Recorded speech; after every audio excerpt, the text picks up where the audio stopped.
Hello everyone, welcome to the Spider-Man brand new day discussion video that I promised you guys 2 weeks, but it took my friend Riolu about 2 weeks to watch the movie, but he's finally done it, so now we can get into the discussion video. Now obviously, this is a pre-recorded thing that I recorded before actually getting into the discussion because of the fact that I thought it would be much simpler to just get straight into it. It is what I do with the Pico Pal stuff over on the Let's Play channel. Check that stuff out. It's now going live. This week we had Fall Guys, next week we have Supermarket Together. It's gonna be some exciting stuff. And also, obviously, don't forget to subscribe to my friend Riolu. Link will be in the description. And once the collab thing goes through, which probably will happen before the video even goes live, you can even do that whole thing in order to go there. You know the deal. You know the deal. It's the icon. But we will be having a full-on spoilers discussion. This was actually his idea. He was the one who proposed it to me, and maybe he also proposed to me. I don't know yet, but he proposed the idea at least to me. So I was actually pretty much into it. I was actually into it very much so. I mean, he is a comic book nerd, so we'll be able to get his perspective, and he is also very forgiving for movies, I've noticed. But hey, you know what, that's just how he is, and I'm not gonna fight that. We disagree on some stuff, we agree on some stuff. Maybe there will be disagreements even in this big video, who'd say, but also this is going to be unedited because I just want the chaos to basically reign free instead of editing. Outside of obviously the gameplay footage and this little intro and potentially also an outro at the end, everything else is 100% unedited, and I have no idea how long this discussion is going to be, so how about we just get into it? Let's just start off with your thoughts on the movie. I think that's the simple thing to start off with, since I've already made 2 videos on the subject. Yeah, Spider-Man was the best movie I've seen. Ever? Yeah. Oh my good god. Yeah, I think I'm you haven't seen that. a lot of movies, have you? So like that's the thing is, like, I think for me, some of the best movies I've seen have a lot to do with like the theater experience. I watched The Gray when I was engaged, and I was like with my fiance and her family. And there was like this really cool like moments of like being together and stuff like that. But watching The Gray, I was like on the edge of my seat and watching, you know, like most of the movie was so intense that I really enjoyed that experience of being on the edge of my seat for the whole movie, which was awesome. And then like I think 300 was an incredible movie and an incredible movie theater experience. And that was one of the best movies I had ever seen. I mean, that is a pretty good movie, to be fair. Yeah, man. Like, yeah, Frank Miller killed it with the comics, and then like the adaptation of it was beautiful and true to everything that the comics I think represented. But what a cool story about, you know, there's a story about, you know, a intelligent king. And there's so much masculinity, and there's so much like, yeah, you get strategy. that with Snyder.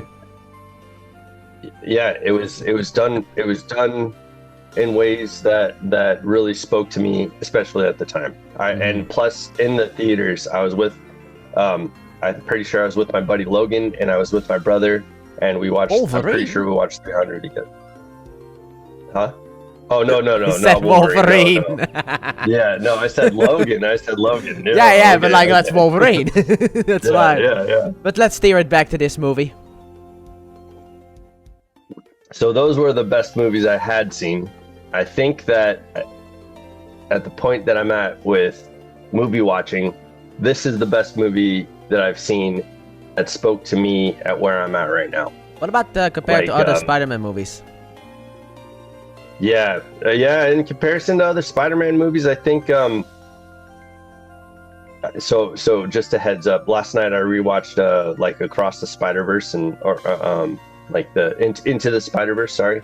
Okay. And like I really love that movie, but like watching Spider-Man Brand New Day, I think that so like I think the best Spider-Man movie is probably the Into the Spider-Verse series, right? So far.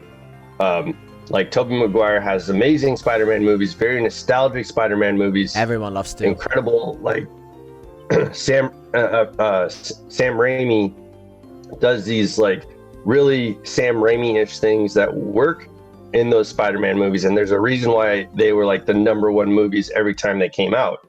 And then we got Andrew Garfield doing The Amazing Spider-Man, and that left off on some weird cliffhanger that It was more like nobody, I Sony think, doing The appreciated. Amazing Spider-Man, but yes, it was more like Sony doing it, and that was the problem.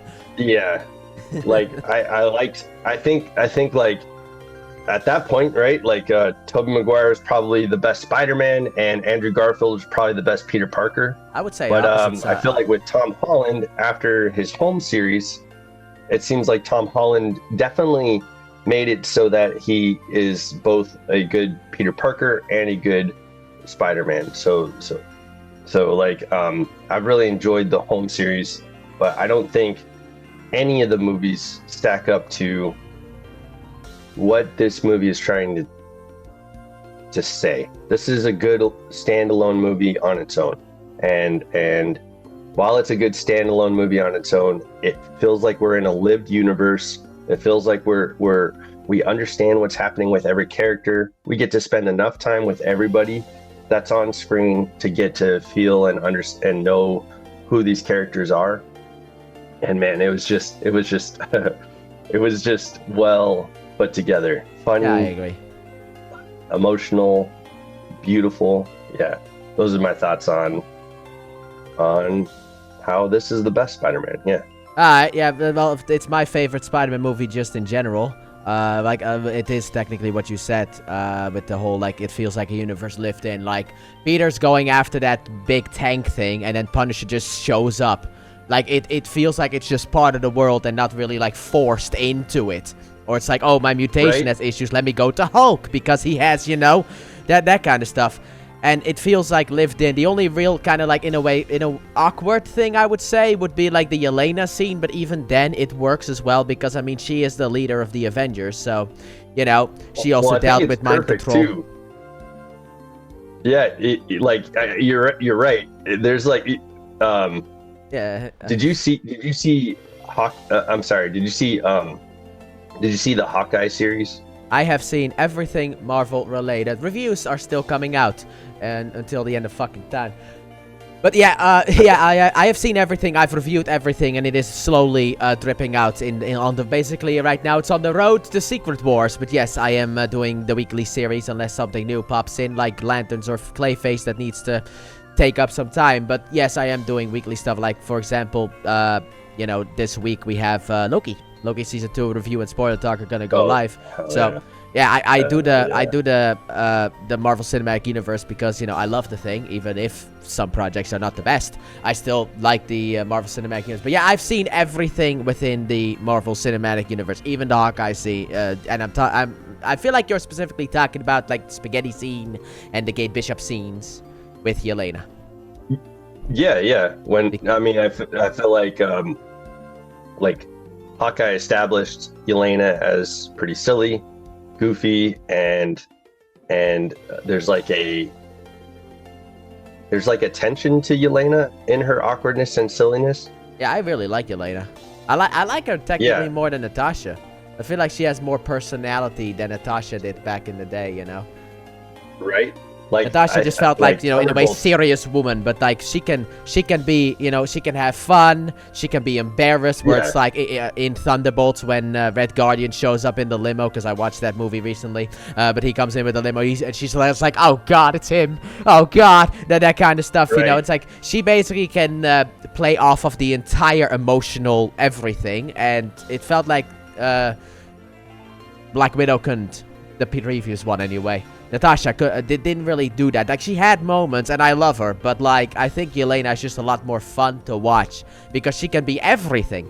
Even in this scene, while yes, the whole like getting, you know, quote unquote naked was a bit weird, it also fit her character. That's kind of what I was trying to say, where it's like it fits her character, exactly. But it's also that's weird. What I was saying too, right? Like with the macaroni scene and what Kate Bishop was doing with Yelena. It was very reminiscent to that when in the scene where Spider-Man is getting naked, getting into the spa and having a conversation with Yelena, and I don't think it was weird, right? I mean, you know, initially the line where Yelena is like, you're not so anonymous anymore. I've seen your belly button. Yeah, I did. I think that was funny. That was funny. Yeah. It's funny. I think it tied everything together so well, and it was just the fucking icing on the cake. Yes. That allowed that allowed for that scene to kind of make so much more sense to what Yelena is doing. Right. She's making it feel vulnerable, and she's making it feel like DeWolf went to her office as well, and yes. she's like, my skin has never felt so good, right? So yeah. But like that is Yelena's whole personality, to make people feel awkward. That's kind of what she's going for. And did you actually also get? Yeah. You finished before. Okay. The reference that Peter made, because in the last movie with No Way Home, we had both Toby and Andrew going like, it's the anonymous thing, and this time finally Tom gets his anonymous moment as well when he comes out with the mask on, and she's like, you really need to keep the mask on. He's like, it's the anonymous thing. He finally said the thing that the other two said in the last movie. Yeah. I thought that was pretty cool. Yeah. Well, and so yeah, I don't know about you, but like there is a really cool theme in this movie, loneliness surrounding the mask, right? Yeah, there's like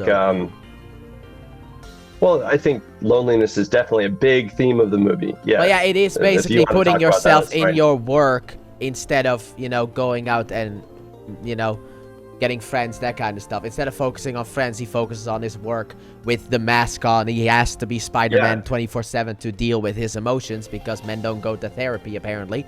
But yeah, but like, yeah, well, that's. I think that most people can relate to this, right? Yes, of course. I don't know about the Netherlands, but like in America, there are tons of people that are putting their jobs as like their whole personality.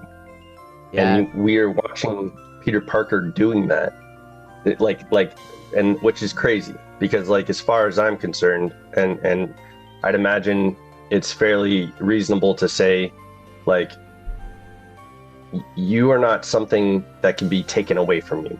Okay, right? Like, your job, the things that you do, the things that can be taken away, that's not you. If you're stripped. My computer. Sorry. Yeah, if things are stripped away from you, you are the person that's left behind. You're the person that's left, right? Like my computer or my Pokemon. Like, I'm not these things. I'm me, and Spider-Man is showing this in the loneliness situation, right? Because he's tying himself to work. He's taking on this persona of being Spider-Man. He's like, the only person he's in contact with is DeWolf, and even she mentions, like, you don't even know my kids' names. I mean, it's Poppy. Like, the joke about your Poppy. son's name is Poppy. It was a beautiful joke, because it was like this heartfelt moment with DeWolf that he gets to pay off in the end, he gets a good payoff in the end. But yeah, there's like, it is lonely. It is lonely being on the call with Peter and DeWolf, because DeWolf recognizes you're alone. Well, yeah, because of the fact he has the mask on most of the time. Like, he's basically just swinging around with the in suit and all. But by the way, beautiful suit, best suit I've ever seen. I like the fact that for once it's not either CGI or a face mask. Like, it's like I saw a clip on Twitter about like the first Spider-Man movie, where basically when Goblin is about to throw Mary Jane or the kids. That scene in the first one, when the Peter is like, Goblin, no! But his mouth doesn't move. There's no expression at all, because he's got that face shell on the entire time.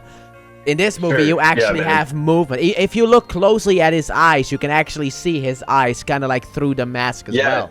You can see his eyes through the mask. You can see his ears. I don't know if you noticed that. Yeah, I did notice that. Big ears. But yeah.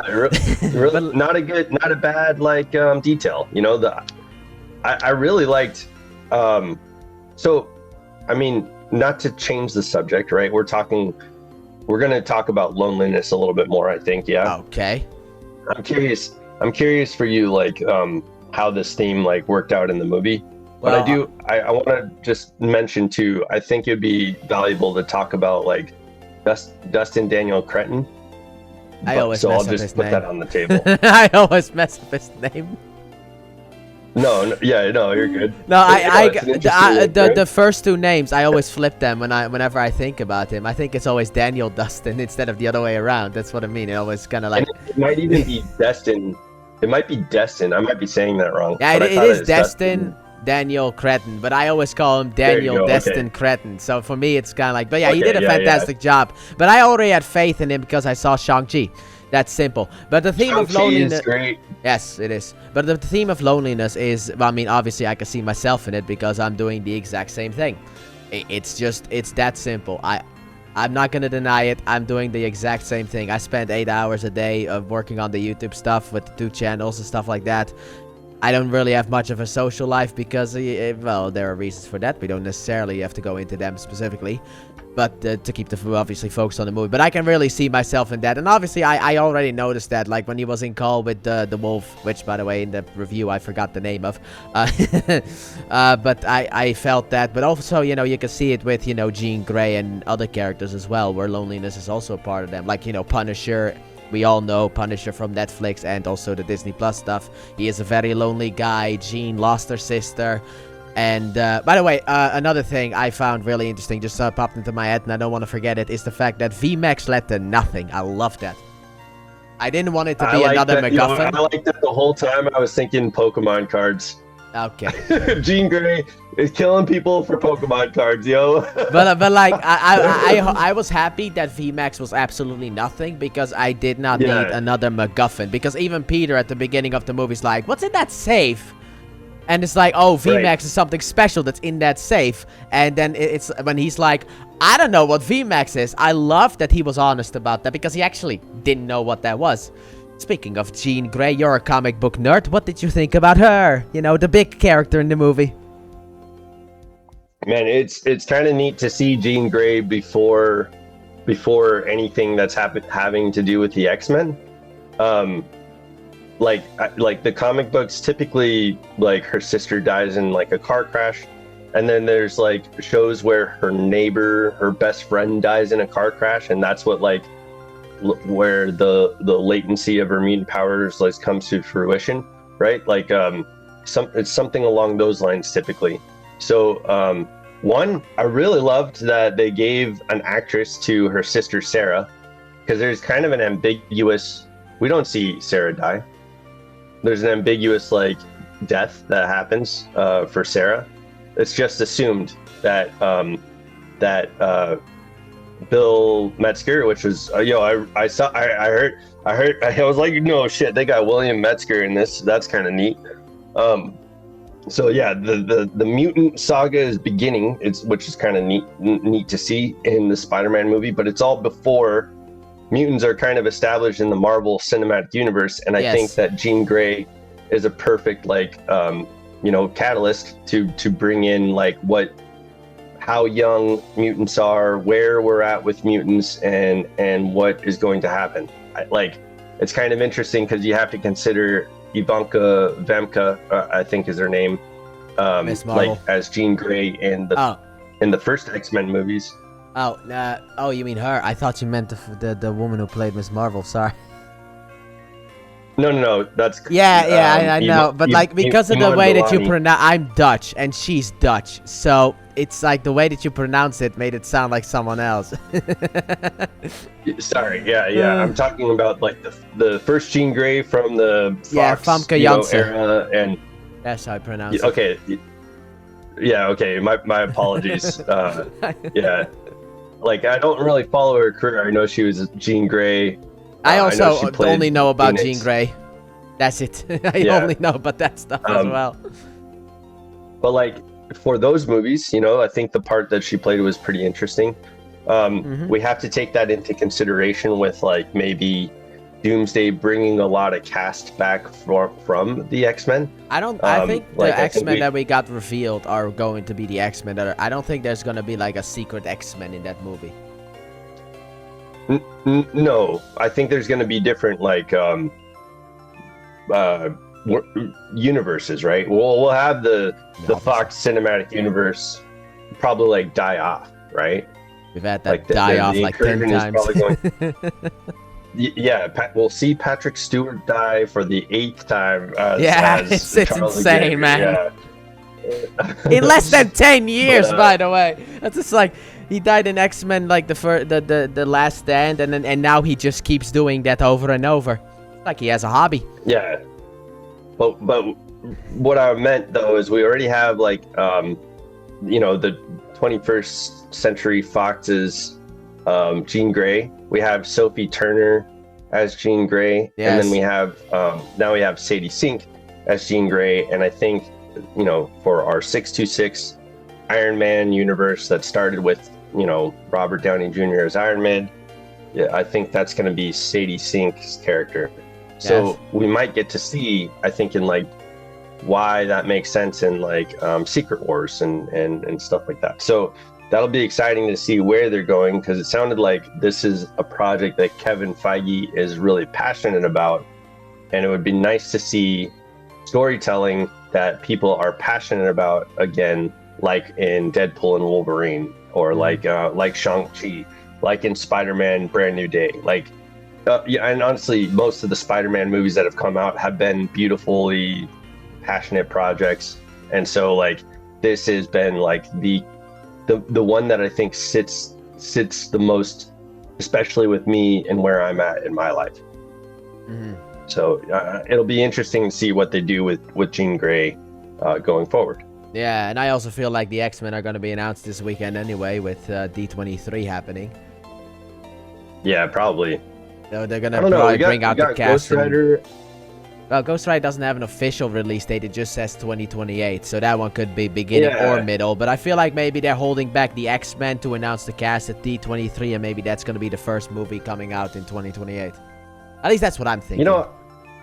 I was really hoping for like with like around the time of Agatha All Along, and like we already had Moon Knight established, and we have like Mahershala Ali. We had Mahershala Ali. We don't have him. Only one blade, remember? Yeah, on retainer for like years, right? And he shows he up was in he was in What If, so at least he got something. Yeah. Yeah, he was the Moon Knight blade. Yo, that was pretty cool. But yeah, it would be nice to have, him like, they had him on retainer, they might as well use him. Yeah, they don't have him on retainer anymore. He's done. He said that. The actor came out, Marshall Ali came out and said, no, don't ask me, okay? Just go to Marvel. I'm done with that.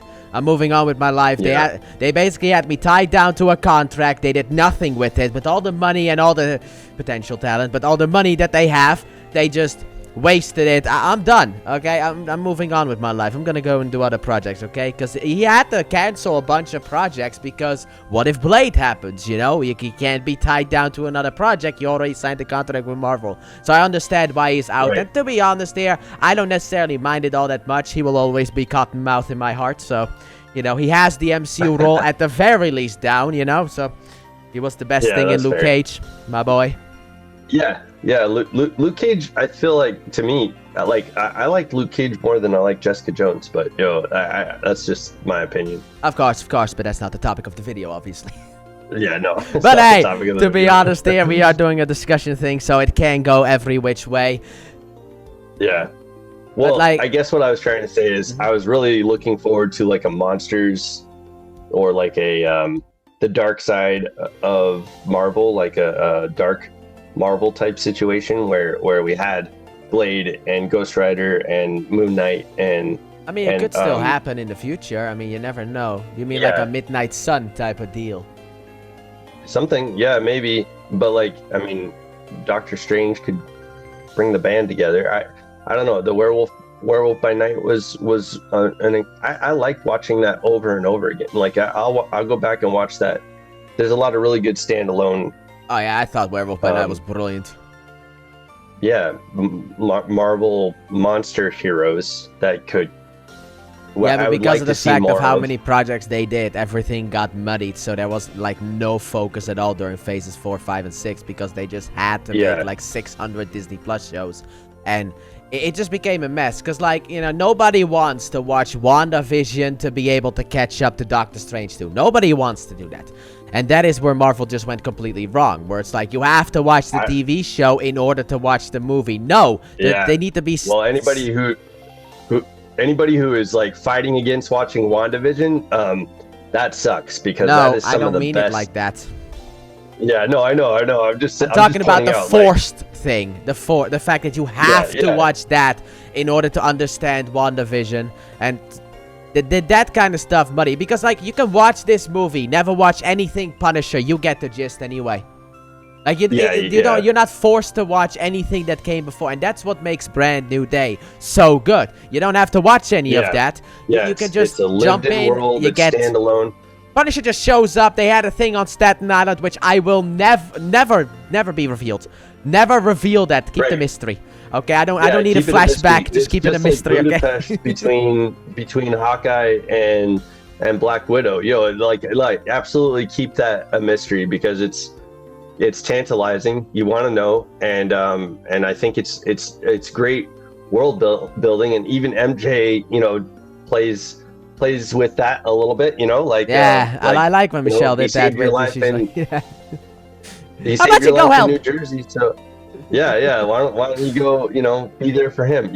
Fucking solid. Like that was great. I would have liked from Punisher maybe like a Daredevil reference, because Spider-Man is also kind of pushing Punisher to not kill, and then he could have been like, not you too, kind of like referencing Daredevil, where it's like another red guy telling me not to kill. You know what? Just you do you, okay? You do you. You go have fun. I'm gonna do this my way, okay? You go. my brother leaned over and whispered to me while Peter Parker was like on the respirator, like getting oxygen. Yeah, at the end of the movie, yes. He leans over and whispered to me, "I'm gonna kill that kid."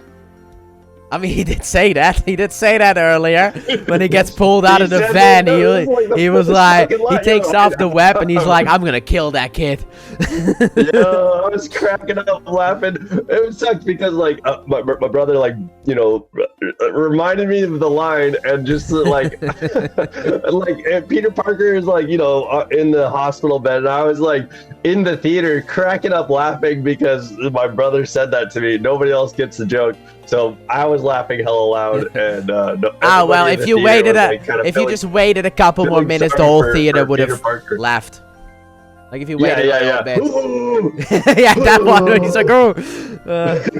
But like also what I feel like the thing that was also revealed after the movie came out was that Destin actually asked for Jean to be in this movie. He wanted her in this movie. It wasn't necessarily like a Kevin Feige plan specifically. He was like, can we use her? And he was like, sure.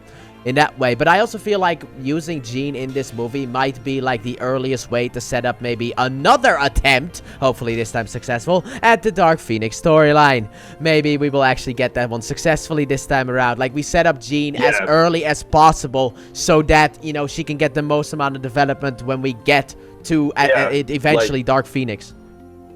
It would be, especially right now, we understand as an audience that Jean's sister played such a valuable role in her life, and I don't think any other movie captured the relationship between Jean and Sarah. To be honest, I didn't even know she had a sister until this movie came out. I don't even know if she had a sister in the Fox universe. In some iterations, she has a sister. In some like I said, I think in the cartoon, like in X-Men in the 90s, I think it was X-Men like her best friend that died. But in some comics, like it's her sister. Mm-hmm. It is Sarah Gray, and then like she lives, like she lived, like she comes back from, she's been alive the whole time or whatever. So like there are storylines like around Jean's sister, which are kind of interesting, but it's definitely like in the comics, it's always soap opera, like kind of stuff where if you're dead, you're not really dead, and if you're in a romance, anything could happen, and you know, most of the time there are love triangles or things happening in the X-Men that are kind of just like pushing the drama of the characters. So, and which is funny because I'm just a little kid following the soap opera of like these heroes, right? Yeah. But like in the Given into comics, drama. but like the way that comics work anyway is the fact that if you if you don't see a body, you're not dead, and even if you see a body, you might still not be dead. That's how comic books work. I'm pretty sure Peter Parker had buried May a few times, and she's definitely come back. And you know, like what's kind of neat about Marvel and DC, right? Like Marvel will have like these ultimate universes and things like that, but they try to keep everything canon. So like there might be lines, there's rarely a retcon, whereas DC will be like, okay, we are retconning everything. We're going to start from this point, and you'll be able to see the stories again, and you'll be able to have the history that you love, but we're going to retcon some of this stuff so that way it's just this like streamlined version, because we had Infinite Crisis, or we had like reboots. Flashpoint. So the big of New 52 one. Yeah, exactly. Yes. Yeah, so in Marvel, like people die all the time, brought back somehow because of like you know, cosmic forces and Peter's never allowed to be happy. You know? Just never. Never. No, that's not, never. not happening. Him and Mary Jane are never to be, even though there's destiny. Yeah, well, like in the Ultimate comic book, Peter and MJ are married and have kids, and I think their relationship survived that.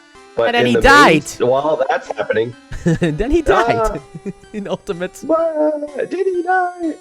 I mean, Goblin killed him, and then we had Miles. You're okay. No. That I'm talking about like so there's been 2 Ultimate universes. In the newest Ultimate universe, Peter Parker took like he took a pretty big role in trying to save the universe that they're in, and so he's not dead. Mary Jane and him stayed together. There was this really cool like Gwen Stacy as Mysterio type situation. Harry Osborn had like this interesting like role as a goblin that was helping Peter Parker. It was Venom was Peter Parker's kid. There was some wild shit in the Ultimate in the new Ultimate universe, man. It was interesting. All right, Marvel, ignore that.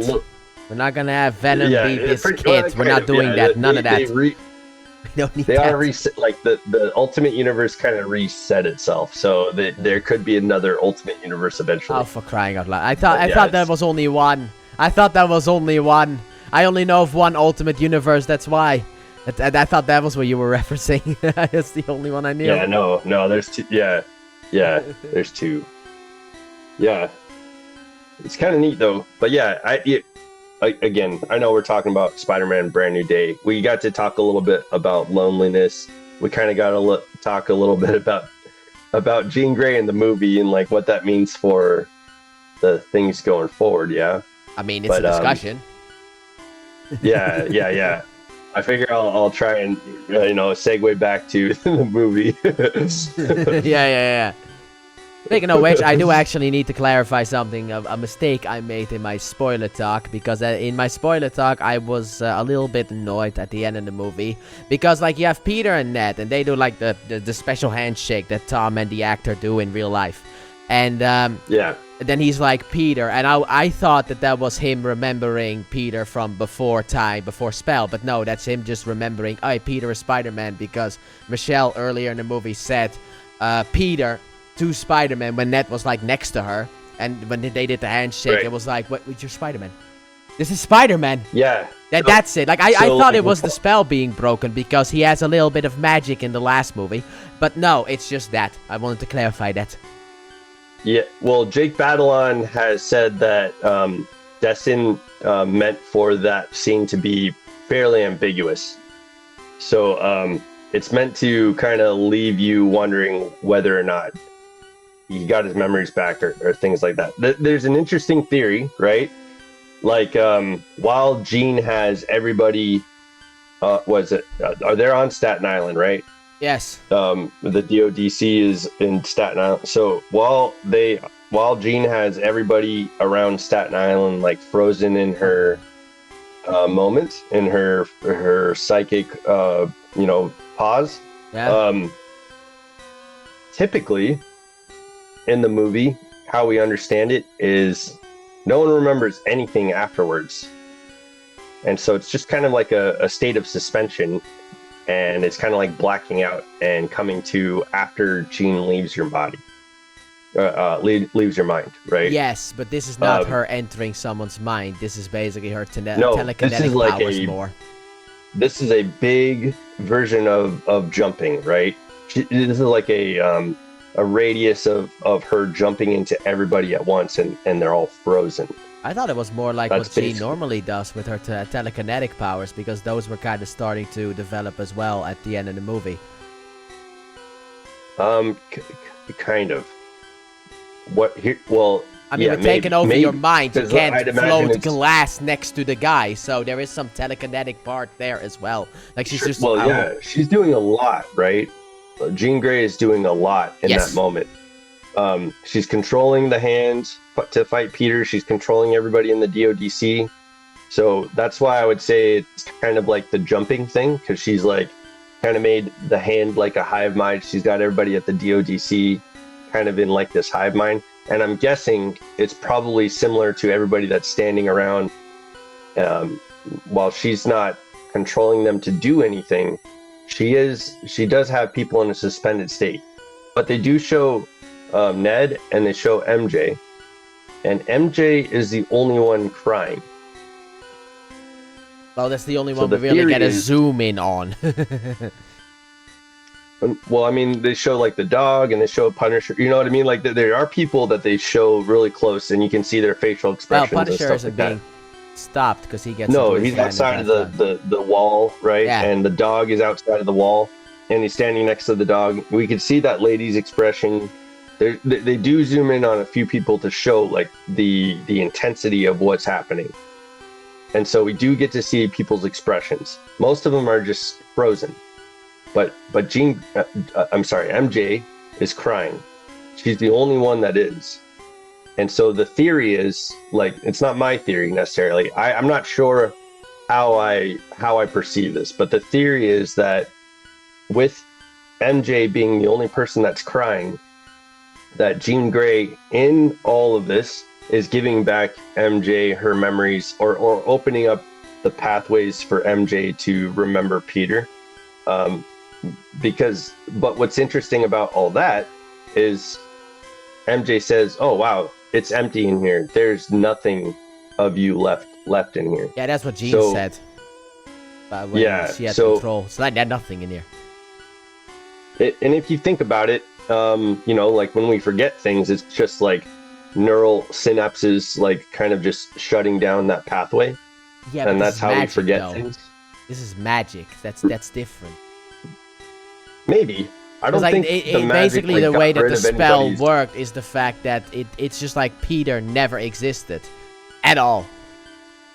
Which, if you really think about it, is in a way kind of dumb, because how does he have a social security number and all that stuff? But, how can he apply for school? And, sure, right. Look, there's definitely movie magic happening. Yes. And then there's Doctor Strange's magic happening. But I don't know if the brain functions differently, right? Like the brain still has... I don't know. We can't say that the brain doesn't function differently. We can't say that the brain does function differently. But I would say if the brain is functioning similarly, then the spell might have just cut off the pathways to the neural synapses, the neural network that remembered everything about Peter Parker in people's minds. But it also warped, documentation, and it warped, like nobody has anything in their yearbooks, or nobody has. So there's that too. Yeah, that's what I mean, where it's like literally just gone in that way. Right. So the theory is that Jean is opening up pathways back to the memories only for MJ and Ned. And that's why MJ is crying, because she just told Peter, like, I don't love you. You know, I don't even know you, right? Yes. Yeah. So she's crying. She's the only one who is, and that has some sort of significance. I mean, the only way we're gonna figure that one out is if they poop out Spider-Man 5. It's that simple. Yeah, well, yeah, you're right. Oh, if they go back to that at all, Marvel I mean, with is Michelle notorious for and not like going back to things like that. yeah, but we did have So that the scene actor, from like Homecoming. they could say something.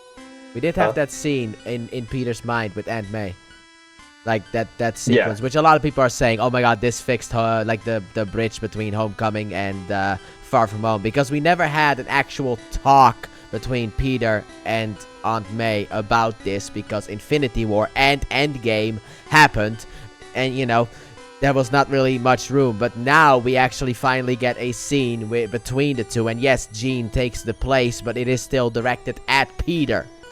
That's what May is saying is 100% directed at Peter, and it was just a beautiful sequence. Let's be honest here, the way that worked. What a great way to say, with great power comes great responsibility. I mean, we already had that earlier with No Way Home. It is the most beautiful way to say that. I don't think it's ever been written in such a way that shows how.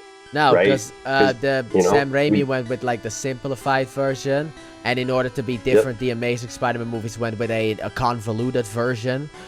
Which did that one just look? I understand that they're trying to be different, but like it was too long, too winded. It didn't work. And then like No Way Home went with the actual comic book version. This one is more instructional, right? This one is saying it without actually saying it, because she isn't allowed to officially say it until No Way Home. That's when she says it.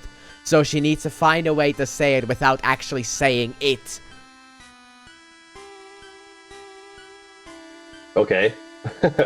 Well, yeah, that's an interesting take. No, because she doesn't actually say "with great power comes great responsibility" in any of the lines that she says.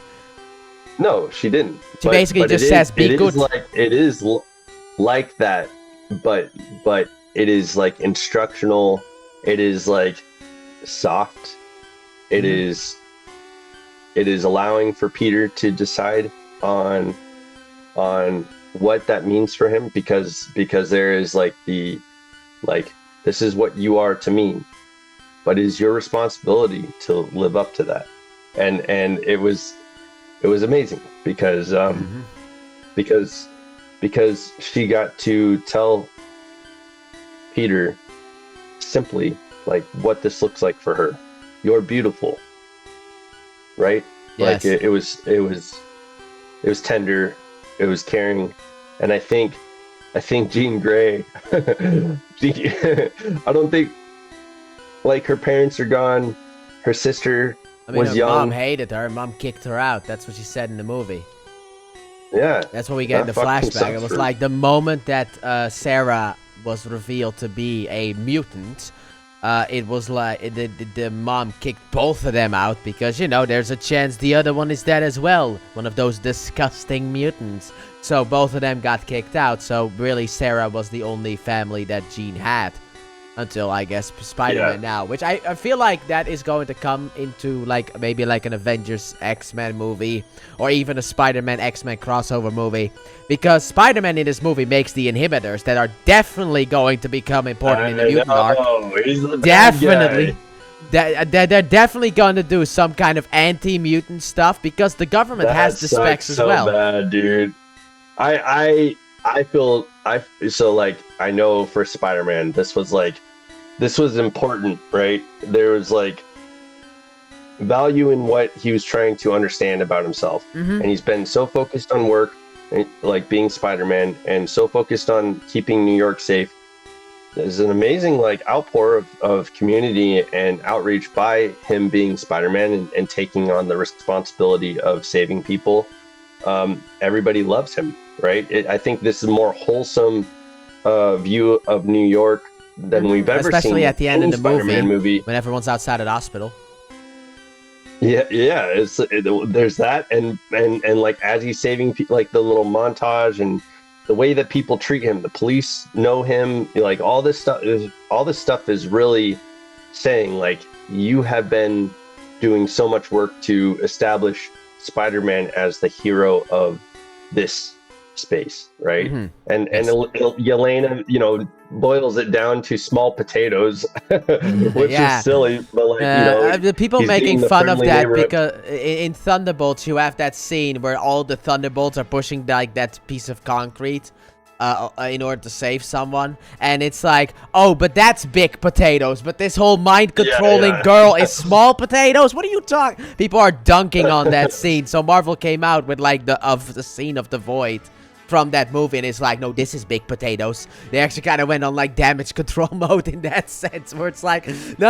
I mean, the main problem was the Void. Remember, it wasn't a piece of concrete; it was the Void. Okay, that was the big potatoes. Yeah. But it is funny that it's like, Yeah. they had to all work together to move that piece of concrete that Spider-Man could have just webbed away with the greatest of ease, knowing him. And it's like, yeah, but Jean Yeah. Grey is just like, that's small potatoes.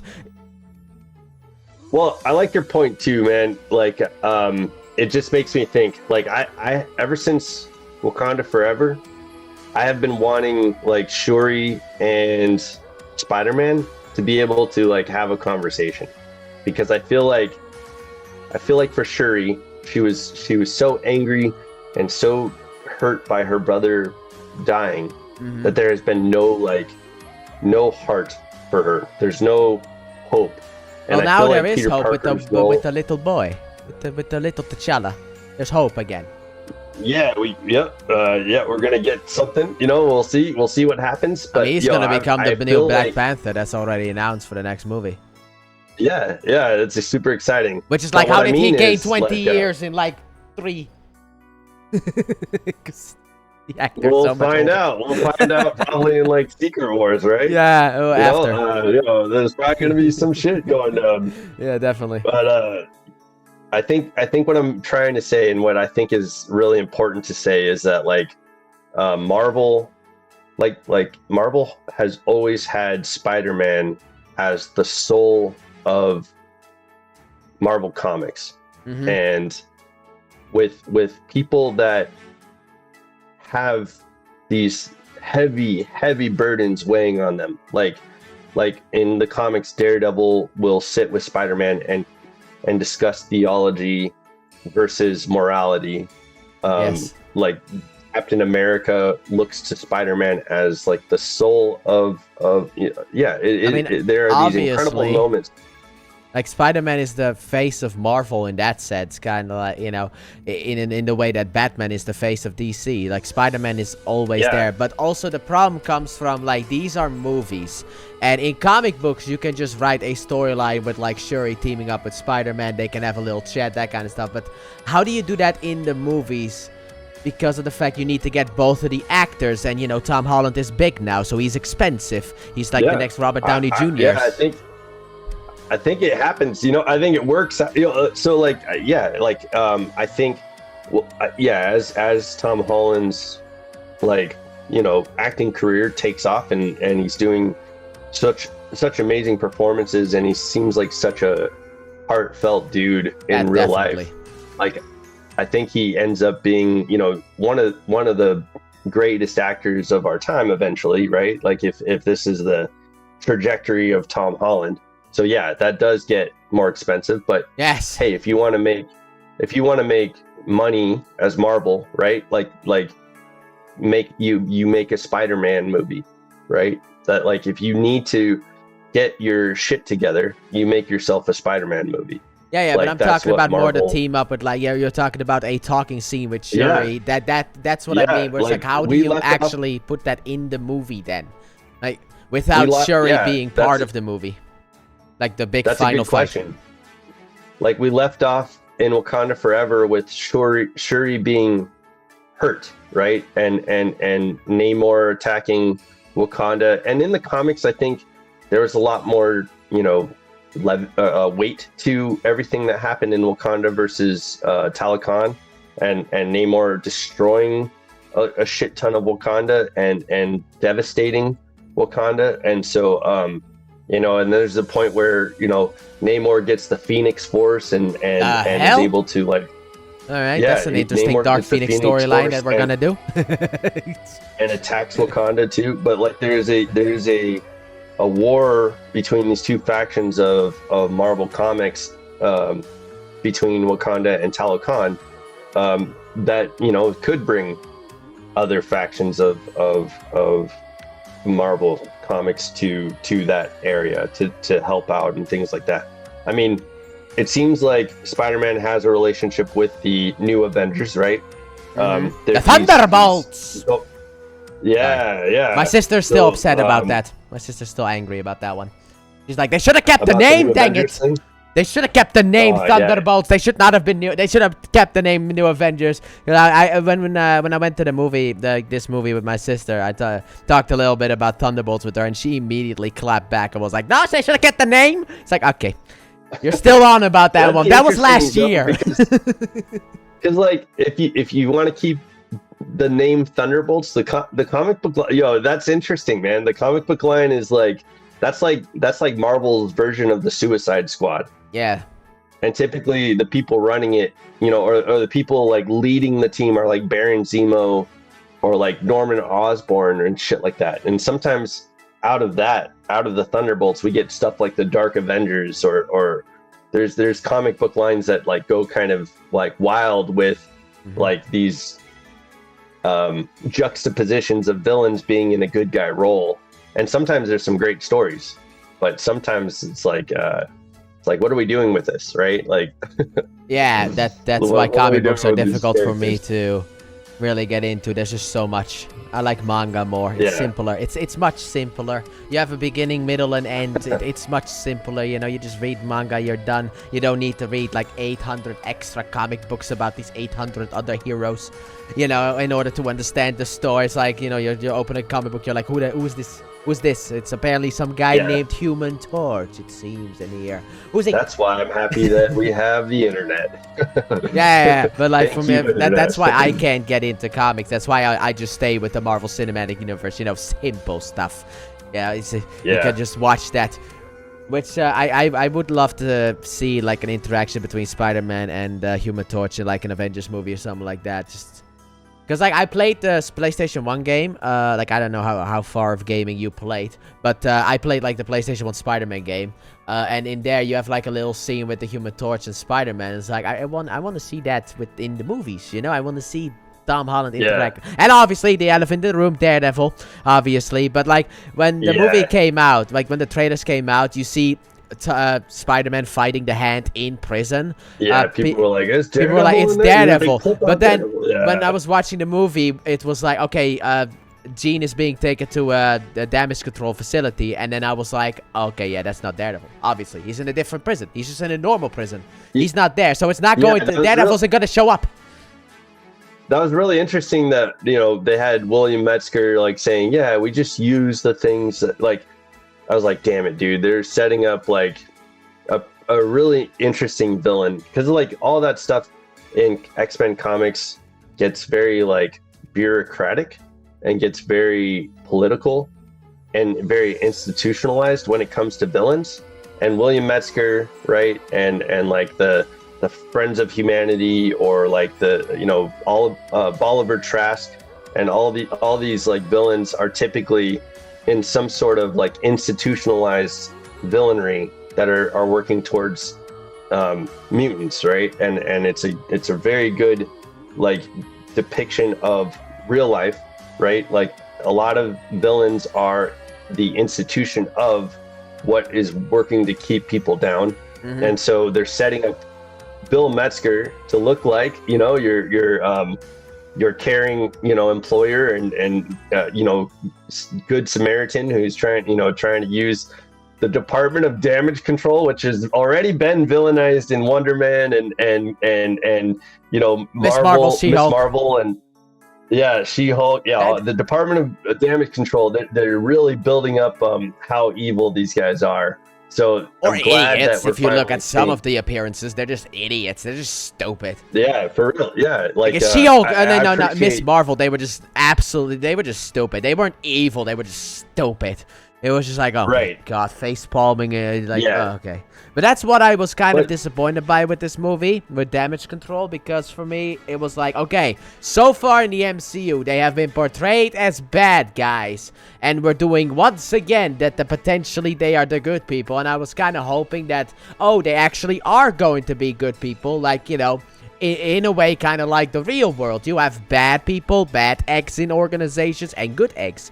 So we see a good proportion of Damage Control in this movie. But then when it was like, oh, he's the villain, it's like, okay. So we're going once again with the storyline that they're bad, like all the other storylines have been. Well, yeah. I mean, I think if you're showing villainy and you're able to use like manipulation as a factor for villainy, I think that's pretty good story. That's typically pretty good story writing, right? That's good writing.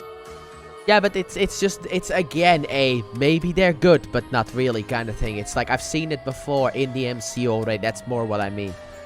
It's not like Mysterio, gotcha. where it was like the first time, even though I was like, that's a bad guy. But that's just me. I know Mysterio. I fought Mysterio in video games. I've watched him in Spider-Man shows. I know he's the bad guy. But like in universe, it's like, okay, nobody really knows. But like it's been publicly documented, the things that they've done. I mean, there was a whole town around Miss Marvel when they did that. She-Hulk had like a big show when Damage Control attacked her, that kind of stuff. So it's like it's already been there, done that, and now we do it again. And also, I didn't really know anything about Bill. Apparently you do, but I didn't beforehand. He's an X-Men villain. See, I didn't even know that. Yeah, I kind of got like the sense of like when they said Bill Metzger, I was like, oh, that's William Metzger, which is, I was like, oh shit, like dang, dude, no, like don't trust this guy. Yeah, but for me, I didn't know about him. From my perspective, I already understood. Like Spider-Man was being manipulated to further the agenda of the Department of Damage Control, which was, typically, right? Like when you find out that this girl who's jumping bodies and stuff like that is Jean Grey, you're like, wait, isn't she the good guy? Yeah, I actually right? when that was revealed, when it was like Jean Elaine Grey, and I walked out of the theater, I actually wanted to send you like a message being like, oh, she plays some nobody character like Elaine or something like that. But I was like, maybe he knows her middle name, so I can't say that because that would then also be a spoiler. So I was kind of like thinking about toying with that, but then I was like, yeah, a lot about comic books, and I don't know how, because like before this movie, I didn't know she had a middle name. Fox never told me. The Fox movies never told me she had like a middle name. It was always Jean Grey, and that's it. And that might also be the reference that Deadpool was making at like Comic-Con when he had like the Jean Grey suit in that sense. Yeah. But like it was just like, funny, yeah. But like it's just like I could make like a reference to you where it's like hinting at who it is, well, without really like knowing who it is. But then it's like he might know. He might not be me, someone who wouldn't know. If you told me it was Elaine, I would be like, who is Elaine? The new character? Is that someone from the comics? I don't know. And then I'll be in the movie, I was like, oh, her middle name. But like you might know that stuff, so I couldn't do that. So I just said like I'm not gonna say anything. Yeah. There was and like it was kind of interesting, the hype before the movie. Well, and here I don't think they needed to like keep it a secret. I also don't really think that they needed to do that. I don't know why they did that. Yeah, like I'm not sure. I get it. What was interesting for me, and I was talking with my brother after we saw the movie, and the reason why I think Spider-Man: Brand New Day was such a great experience for me was because I got to see it with my brother. Oh, dude. So okay, I'm getting to a point, but let me tell you this quick story. Yeah. You interrupt this broadcast for special announcement. Yeah. So like at the beginning of the movie, Tom Holland shows up on screen and he's like, yo, this is a passion project, we did all this, he was speaking to the audience because this is like, we did this for you, right? Like, I didn't get that. It was like, oh, you didn't? Okay. That wasn't in my version. My movie just started off with like the logos and stuff. Okay, interesting. Yeah, so like before my movie, Tom Holland is sitting in like a casting chair and he's explaining like, when making this movie, we did this amazing thing, you know, like You don't have to do the accent. Come on. No, I'm doing the accent. We did, you know, like it was like it was like we were excited to give this to you, and this is a passion project, and so I hope you guys enjoy. You know, it was this really like heartfelt like thing that Tom Holland said. My brother, like as the Marvel like you know, the Marvel title card is showing up with all the like Tom how my Holland's, movie began, or Peter Parker's disappearing and stuff like that. My brother leaned over to me and he was like, "That British guy sounds a lot like Peter Parker." Something like that. I would have said more look instead of sound. He looks a lot like Peter instead of sound. Sorry. He said, because he doesn't sound like him. He's British. Peter Parker. Yeah. So, you know, man, he got me so fucking good though. I was like, as the title card is like rolling, I'm like, you know, I just start fucking busting up laughing. Yeah, I had that with Hugh Jackman.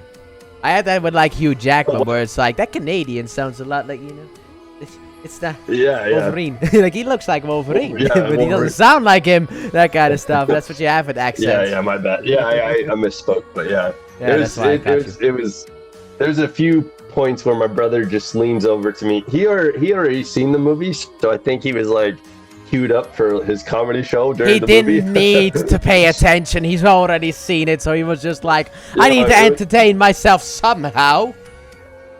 No, I think he enjoyed it. I asked him, like, seeing it a second time, like, how was it? And so we got to talk about it after that. Yeah. But I mean, during the movie.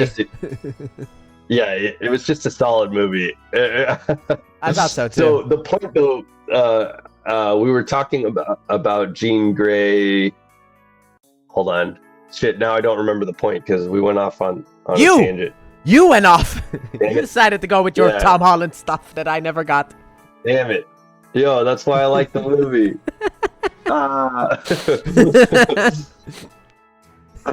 Alright, now what? Now we're a bit stuck. Yeah. I forgot what I was going to say. Next time we need to write a script for this. There is a topic that I wanted to talk about with Destin Daniel Cretton.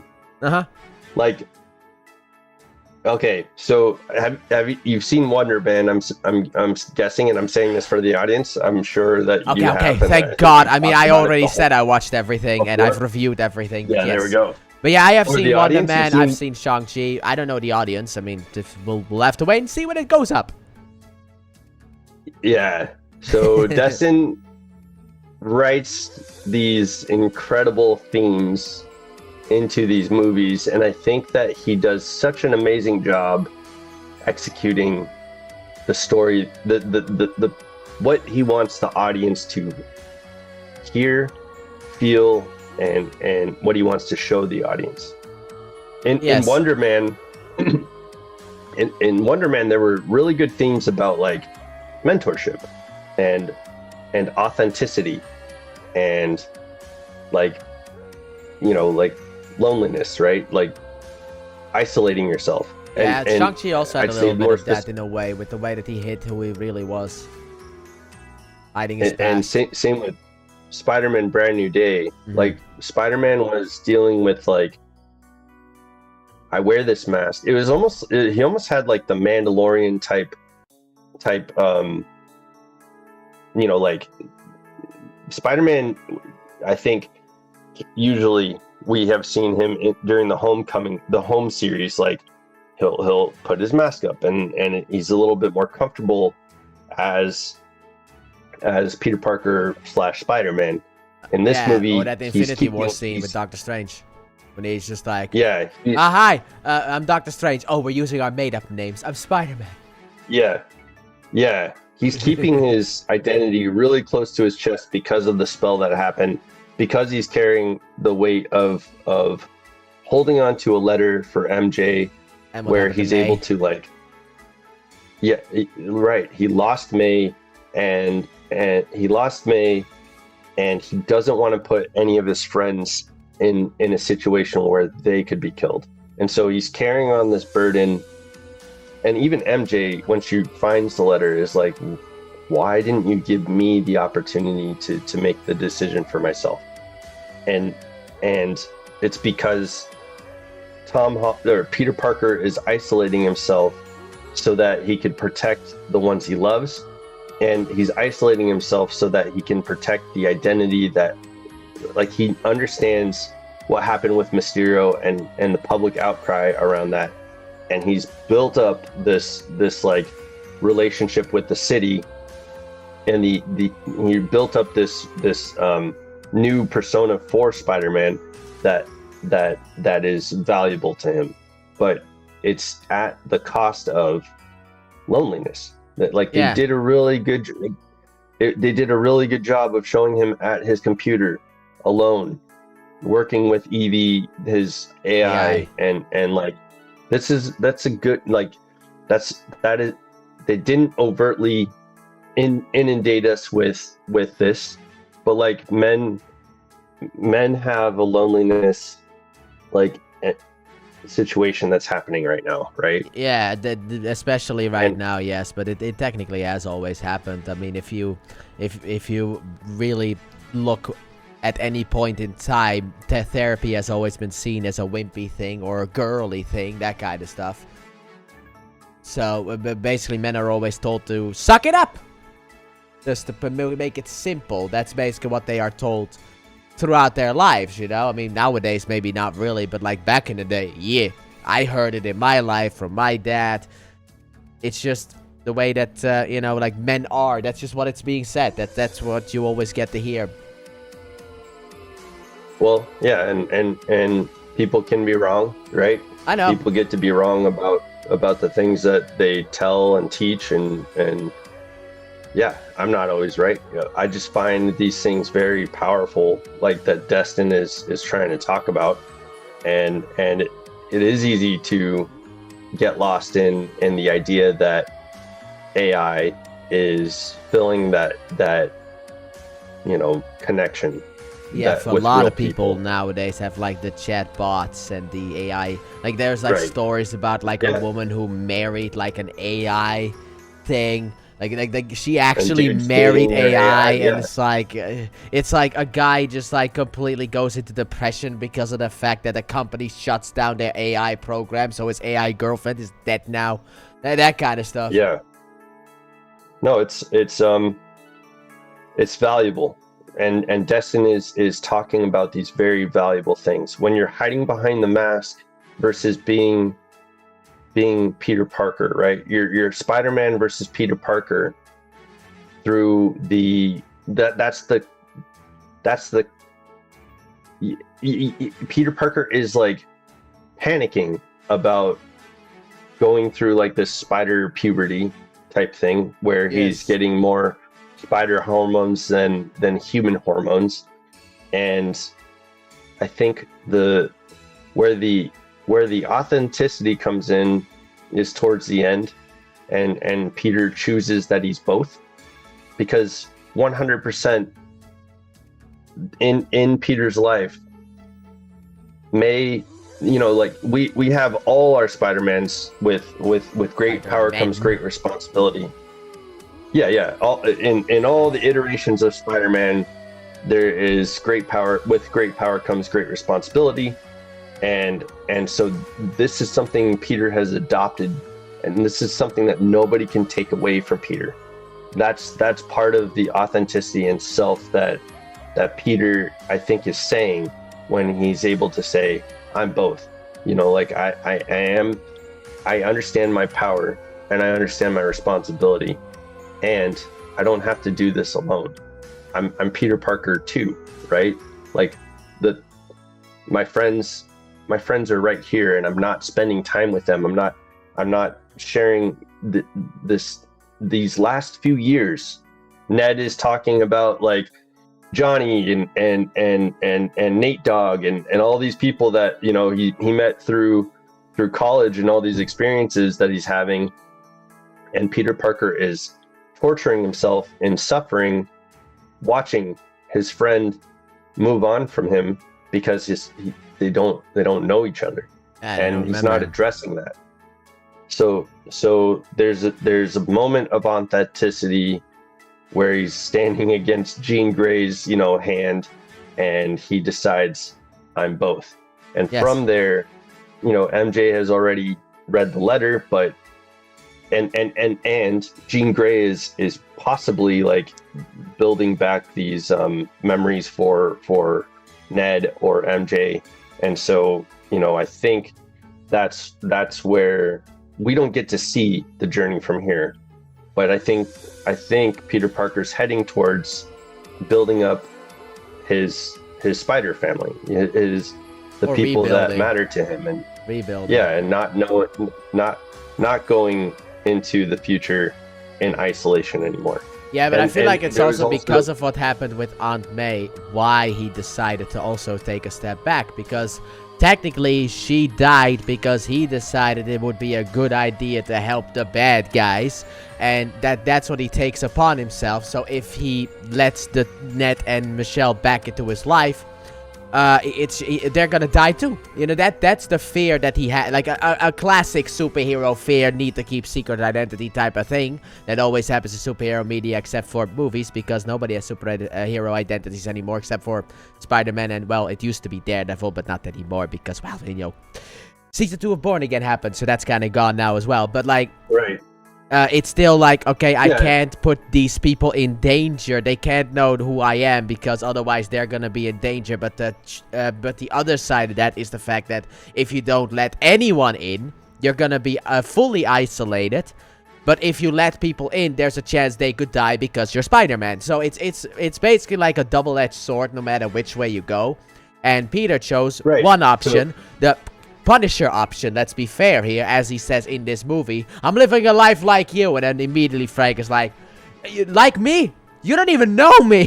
He immediately claps back at that. It's like, dude, you think I want to live like this? I don't want to live like this. I have to live like this. It's that simple. You have a choice. I don't. I would be doing this. Right. You think if I could be happy out there, I wouldn't be? I would, but I can't. Okay? The family stuff technically is still in his head, but also he is technically insane. So, he puts down people with bullets. He can't just let people in. He can't just go on a date. I don't know how I feel about like the Punisher special picking up in this movie. Like, I think it's pretty good, because like, again, I think that Spider-Man is the heart of Marvel, and so like that's why we get to see Frank kind of start off saying, I'm gonna kill that kid, and then like in the hospital room, like sit with him at his bedside. Yeah, they had to change Frank a little bit for the movie because of well, he's considering at this point like it's not a bad transition, and it's not the best transition, because we're not going from PTSD ridden Frank Castle, who is about to like end his life, to okay, I'm fighting this tank with Spider-Man, or I'm going after this tank and Spider-Man's here too. Well, that's kind of like the ending of that special, him fully accepting that he is going to be the Punisher. He's done like feeling sorry for himself in that sense, even though technically that was also what the Netflix series was about. But hey, what do you want to do? Sure. It feels like more like the special is supposed to be a refresher for the people who haven't watched like the Netflix stuff. This is where Frank Castle is at. So then this takes place maybe like a couple of months after that special. So Frank has been fully Punisher for a couple of months. He's made peace with the fact that he is going to be Punisher from this point forward forever, in that sense, until someone puts a bullet in him technically. And that's, and also like, it's the energy that Spider-Man technically has. He has this energy. We also obviously have Staten Island. There's something happened there that also added to the character development for Frank to change him a little bit as well, with their first meeting that we don't get to see in this movie, and I don't want to see, but still there was off-screen character development between these two characters. Because like when I went into this movie, I thought, okay, this is going to be them meeting for the first time. But no, they already meet each other. It's just like, not like the moment that he's on the tank, Frank just pulls up and Spider-Man looks behind him. Is like, oh, not this guy again. All right, let's deal with him. And I like how when like Frank has like the grenade launcher and Spider-Man just webs it out, puts it on the roof, and then afterwards he pulls out another one. He's like, ha ha ha ha. Yeah. Got another one. Has a big job. Marvel tends to put themselves in a situation where they have a big job with characters. Here's what I don't want to see. I don't want to see Punisher pick up from like the tombstone, right? I don't want to see Punisher pick up from the tombstone and forget everything that happened in Spider-Man. So Marvel has to. Oh, you mean from understand. Oh, sorry. You understand my confusion with a character in the movie of that same name. I was like, what's he talking about Tombstone for? Why is he talking about Tombstone? He had like a second scene. Like the tombstone of its like so Punisher's yeah, the like family special death ends with Frank, you know, at the tombstone of his wife and kids, and it ends on this note that Frank is going to be the Punisher. Yes. He's not working. We don't need another storyline of him PTSD. hanging up the invisible cape, let's say that, and then, you know, him once again realizing, oh, but I have to be the. But we don't need another storyline like that. That's basically the right, because they put Frank in this lived world. Something happened in Staten Island, right? Like you said. Yes. And then and now we have like also Frank considering the consequences of what he's doing, because he says to Peter, like, man, like no, I never would have thought you were the type of person. I've seen Bravery, right? I've seen Bravery, and I never thought that you would be the type of person that did this. And he looks at Peter as more of like along the lines of how he views his peers and in his masculinity, right? Peter has reached this level for Frank where Peter would jump in front of a bullet for the things that he believes in. Yeah. And so Frank, I think resonates with that. And he's considering, I wouldn't want Spider-Man to be the person who is at the end of my knife or at the end of my bullet. So there is a consequence that Frank is considering, and that needs to appear again. Like, yeah, I mean that's always kind of been Frank's thing, where it's like innocent people that will not shoot innocent people. Even back in Daredevil season 2, it was like when we had that hospital scene, he was trying to kill the one guy, but he was avoiding everyone else. That's exactly why Karen back then knew that Punisher wasn't a fully bad guy, maybe just insane, but not fully bad, because she was like, well, I mean, in the hospital, he was purposefully missing everyone to get the target. That was what he was doing. Like, so it's not like he is a bad guy who just goes around killing, like Bullseye, for example. No. That was the point that Karen was making in that scene. So he's always had that whole thing. Also, about the whole being shot scene, I do like how, in a way, this is probably not intentional, but at the beginning of the movie, he's like, I'm gonna kill that kid. And he actually does. He does. Granted, he does. My brother made me laugh, because it's like, you kind of like, at the point where Frank's at the hospital, you're not considering like the first lines of the movie, right? Yeah. But my brother leaned over and was like, I'm gonna kill that kid. And while he did. While he Peter did. was lying in the hospital, yo, man, that shit was so good, dude. Yeah. But also about a different topic. But I think Marvel has a heavy job to do with Frank Castle's character. Like going forward, they need to keep the understanding that of Frank's consequences with what he's doing, and walk that line and explore that, because that's valuable. And I think for the Punisher, like meeting Captain America would be awesome, because like in the comics, typically Punisher like kind of like, I think everybody looks up to Captain America, but like, I mean, he is the captain after all. Right? Yeah, I think everybody. America's ass. I think going forward, I think like Marvel needs to keep this understanding of Frank Castle. He has this complexity of heroes and like and villains, and that's something that we need to like keep delineating and keep seeing Frank work through and understand.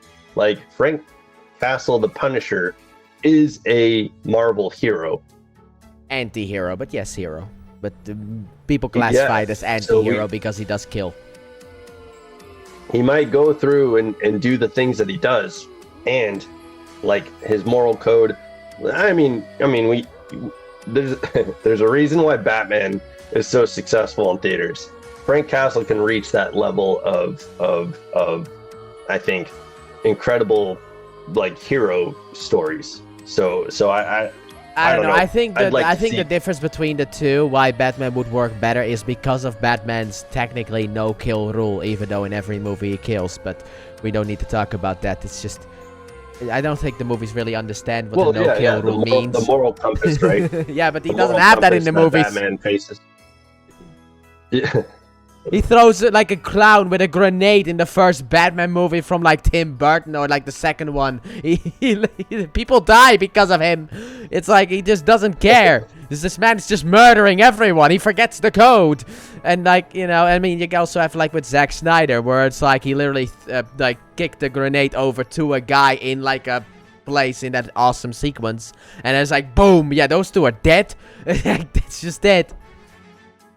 Yeah. Which people are also complaining about with Gene, because there is that scene in the movie. I feel like we do actually have to discuss this as well. Your take on it, and then I'll do my take about like you got the scene when Jean is taunting Spider-Man about going to Michelle and like taking her over, and then she is the old man who walks in front of the taxi and gets hit. People say the dude's dead. What are your thoughts? She killed technically. That's what people are saying. Yeah, I figured that guy's dead too. But you know, like what we're witnessing is like the beginning of the character, right? I think it is very heavy that you kill a man. One of the things that happens in the comics that Jean Grey constantly deals with is destroying an entire planet of people. And so maybe this is something that we get to see in the future of what this does, why Jean becomes a hero, why Jean's like you know, like one in the court of law, how are they going to be able to prove like Jean Grey killed anybody? But going forward, maybe her moral compass is centered around not killing, but detaining, or maybe we get to see that struggle. Like maybe that's a memory for her, you know, like that she hangs on to, and it shapes, you know, who the hero is. Maybe we never see anything about this ever again, and Marvel forgets about it, because typically whenever controversy happens, Marvel's like, well, let's wash our hands of this shit. About that specifically, I don't really know if that's like Marvel can always use the excuse of new universe, you know, Secret Wars afterwards. Like, oh yeah, we rebooted it, so it doesn't matter anymore. That kind of stuff. Because Secret Wars is going to, in a way, reboot the universe in order to make it easier for people to follow. That's why when you were talking about, like, Punisher's future, I don't know if he really has much of a future, since Marvel's canceling everything Disney Plus related with the recent Wonder Man that got canceled. So maybe they're not going to do Disney Plus shows anymore and just focus on the movies. But, like, the way that I see the whole, like, old man in front of the taxi, since Spider-Man at the end of the movie specifically says, you didn't kill anyone, which is actually what he says to Jean, I think the dude might be alive. And also, to be fair, just injured. Spider-Man grabbed Scorpion and drug him under a cop car, and that dude wakes up like, oh, hey, what's up? Like, nothing's broken. He went under that cop car, for crying out loud. That thing flipped. Scorpion should technically also be dead, with the new strength that Spider-Man had as well, because he didn't have control over himself. So, I think the dude is injured, but just needs to go to the hospital in that sense, because this is still a comic book world, and sometimes people do survive things that in the real world, they really shouldn't. Let's be fair here, but I would like it. The old man normally would probably be dead. Yeah, but I would like it if this actually was going pretty. How fast that taxi was going was probably would have like obliterated that man. Yeah, but because we don't see him on screen anymore, there is that it could go either way in that sense. But I would like it if this has consequences in the next X-Men movie, where Professor X, in a way, kind of like what he did with Wolverine, in order to help him through what Wolverine was dealing with the Fox stuff. Instead, he's now helping Jean to come to terms with what she did in Brand New Day, because she did take an old woman, put her in a tank, and just basically barrel through an entire city just to get the Scorpion, and also as a distraction so that she could hack the damage control, which was a nice little detail they say later on. But like, she did a lot of damage, she did a lot of bad stuff, so it would be nice if like maybe after Secret Wars, because like this is DC related, but in Crisis on Infinite Earths, the Arrowverse special specifically, at the end of that one, in the final episode, you have the fact that like only the 7 Paragons remember what happened in the old universe, because nobody else remembers, and then Martian Manhunter basically unlocks the memories in everyone. But maybe we can have something with Secret Wars like that as well, where some heroes remember the old universe, and then Jean has to deal with that. But Professor X, the new one that we're gonna get, which I still don't know how that's gonna work, because they're both like, you know, around the Holocaust, and that was like 80 years ago, so I don't know how they're gonna do that. Magneto's really tied in with that, but like, maybe Professor X will look at the Jean's mind and see that there was a whole universe before this one, and it's like, you know, kind of like, oh my god, there was more to her story, and they'll see like, oh, what she did in Brand New Day, and help her through that in the first X-Men movie, and be like, look, redemption is a key thing, because that, I feel like that's really a big thing in X-Men stories anyway, redemption. Because, you know, I mean, you're a teenager, your powers activate at the worst time, and, you know, then you either turn into a hero or villain, and Professor X kind of takes the students into the school in order to turn them into like good people, not specifically X-Men. A couple of them are X-Men, but still, but like he turns them into good people, learns to teach them how to control their powers, that kind of stuff, and it's a lot about redemption. I think a better example too would be like the Juggernaut. Like Kane Marco is an X-Men at some point in the comics. He had been the Juggernaut. Like the way that people understand the Juggernaut is like this crazy, like unstoppable force, and he destroys things. I'm the Juggernaut, bitch. Villain. Yeah, that's a lot of how people understand him too. But yeah, so he's this unstoppable force that is always against the X-Men. But at some point, when he joins the X-Men, we get to see a side of Kane Marco that is like gentle with kids, like younger, like he seems to be like a mentor to younger students and stuff like that. So it's like this parental version of the Juggernaut that seems to kind of like shift his moral compass quite a bit. So and you see that with a lot of characters, but I think that's a good example of what you mean by like redemption. Yeah, but I don't have that example, as we've already discussed. I don't read the comic books, so I'm making the best example I can make out of the Fox movies. I got nothing. Sure. Okay, I'm doing my best here. I just, you know, like there's gonna be people listening to this, and I wanted to make but sure you were like, it's a better it. example would be, I'm sorry, I don't read the comic books. I apologize. That kind of stuff, you know. But like overall, like that's the way that I just see the X-Men, as more of a redemption kind of thing, and that can work really well, jumping off of this movie into like the X-Men movie potentially coming out in 2028, because I feel like Marvel wants to fast track that bad boy immediately, because behind the scenes are already like, Marvel's like, for the past 6 months they've been casting X-Men hard. Like they've been going really hard into casting the X-Men to potentially get them ready for D23. They got Scott Summers cast. Yes, I put that in the Discord, the Scott one. But and there's also like rumors about like, oh, we got Beast Rogue, and I think that was actually it for now. And but I think they'll roll them all out in D23. So I know that Emma Frost and Scott Summers and obviously Jean Grey, those are the confirmed. Yes, those are the confirmed ones. Casting that I've seen. I have not. I've seen rumors around Rogue, and I've seen a lot of rumors around Storm. But mostly what I've seen is rumors. And what's funny is like, me too. They're trying to get Adam Driver.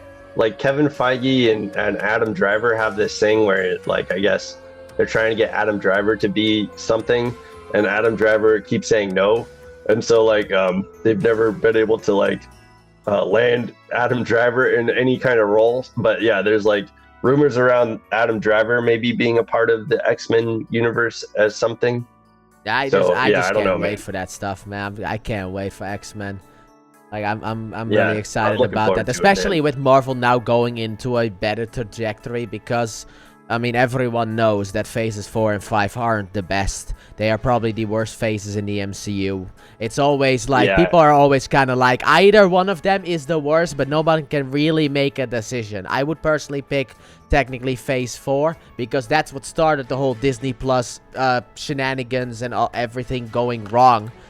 Kind of stuff because everything had to be super connected, even though it would have been better if it was more disconnected, kind of like Daredevil Born Again right now, or even Wonder Man or something like that, instead of having like, okay, this character appears in the movie, so now we have a show about them, or the other way around. It was just so convoluted. It didn't really work out. Like, if you want to do shows, just look at the past. Look at Netflix and stuff like that. They had shows in the MCU, and all you have to do is look at this movie with, like, Punisher, and you can just slot a character right in. Oh, Daredevil is in a Spider-Man movie, and they just, like, they're just in the same city, obviously, which, by the way, New York has to be the worst place to live ever. Every week there's something wrong. There's just something wrong. It's just like every week a bank explodes. How is there still stuff to steal for these people? We have, like, 1,000 villains in one city.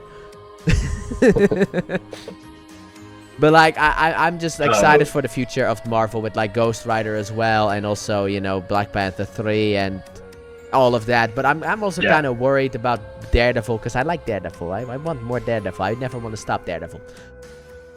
right. Me neither. And I like Charlie Cox as Daredevil, and I like Vincent D'Onofrio as Kingpin. Yeah. I really liked it. I know, like, they showed the chick from Daredevil season 2, Daredevil Reborn. Yeah, they showed that in the trailer. They showed that in the trailer, which was a problem because the season wasn't done yet. So it's like, okay, so Fisk loses in this season and she becomes the next mayor. Yep. Immediately, people already knew that. And they showed her in the movie, like, handing the key, which is funny. The key was just, like, sitting somewhere. Yeah, because Peter doesn't really have much use of it because he can't really celebrate that stuff. He's alone. So it's just like, I got this key to the city, whatever. It was a good indication of, like, how much he's pouring into Spider-Man and isolating himself. Yeah, how much Peter is basically just gone. Yeah. And I feel like it illustrates the point better than, like, the Batman, for example. Because even in the Batman movie, you had, like, barely any Bruce Wayne. Because Bruce Wayne was Batman as well. You didn't have the playboy, you know, Bruce Wayne, the party guy who hates Batman, that kind of stuff. You just had basically a 3-hour movie where it's just nothing but Batman. And this movie kind of does that as well. Where it's like, it's just Spider-Man at all the points. Yeah. Yeah. Okay, we haven't had a chance to talk yet about, like, the Hulk. Oh yeah, I wanted to actually talk about something else before that and then jump into the Hulk, but I didn't know know where the segue could be because I saw a segue and then you kept talking, so it got lost. But more like, what did you think about the mutation? Because a lot of people are disappointed about the fact that we didn't get to see Six Arms Peter, you know, like full on like Spider Mutant, that kind of stuff from like Spider-Man the Animated Series, stuff like that. People are a bit disappointed about that. Your thoughts? Yeah, I liked it a lot because it showed, like, the struggle of like, it gave MJ a chance to be Peter's motivation to accept himself, and I appreciate that. Like, I liked that. Yo, when Spider-Man finally accepts who he is, he understands, like, what he's doing. The scene where he's, like, taking on the Hand was fucking incredible. It was so fucking amazing. So, like, he, you know, like, he's spinning, his web is, like, keeping everybody in place, and it's a very Spider-Man hero defense against all these sharp blades and ninja stars and quick moving people that are powerful, you know, like, he stops them, and it's like this very intense scene. You know, he breaks the sword, slow motion. There's this really cool sequence of movement and stuff like that. So and it set up the inhibitor collars for the Mutant Saga, which is sucks that it's coming from Peter Parker. Yeah, but and I that think they, that the reason that they're gonna do that is like Jean is going to be like, guys, he's the good guy. That kind of stuff. That's what they could do. Whereas like because Jean knows Spider-Man, it's like no, don't worry. The rest of X-Men, he's not the bad guy. Okay, he's a good guy. Because they're gonna blame Peter for what happened. Because like Peter gave the schematics in a way to damage control in order for them to keep Jean there. Because they hooked the thing up to like an. Huh? Like what you're saying too. Like this would be a really good point to put Venom. Like what? So like with like what you're talking about, right? Like the the good guy. Obviously the X-Men, and there's going to be mutants that are going to not want to live the life that they're living. And then there's going to be mutants that want to be the people that they are wholesomely, like there's going to be people that are struggling. The humans are going to be, accepting of mutants and not accepting of mutants. And we're in that universe, we're going to see where the inhibitor collars like take place, right? Mm-hmm. The and Spider-Man, right, inventing this technology, I imagine could be villainized by mutants. I mean, obviously, and maybe like championed by people. This would be a really cool setup, championed by people that are racist and fucking full of shit, but like, and like misunderstood by people that aren't, right? But that would be a really cool place for the Venom symbiote to take over Spider-Man. Yeah, because there's a lot of speculation around Venom, because obviously people are disappointed that this movie didn't do Venom. And to the people who are disappointed about the fact that we got Hulk and Punisher in this movie, that is contractual stuff. That has to happen. Sony basically put in the contract at least one or two Marvel heroes need to appear in the movie. One Avengers level character like Iron Man, like Nick Fury, like Doctor Strange, now Hulk. That needs to happen. I know people are disappointed about that, but like that needs to happen. So it is a contract thing, okay? Wanted to throw that one out there as well. Yeah, I've seen a lot of anger about that. I've seen a lot of anger about the fact like it should have been Lizard instead of Hulk. And it's like, no, it shouldn't have, because there's a contract that blocks them from, using, like they have to use the Hulk or, a character like that. But I do like the fact that for once the Hulk wasn't a mentor character like the other three, because Peter actually goes to Bruce in order for his mutation. So it shows that he's a lot more mature now.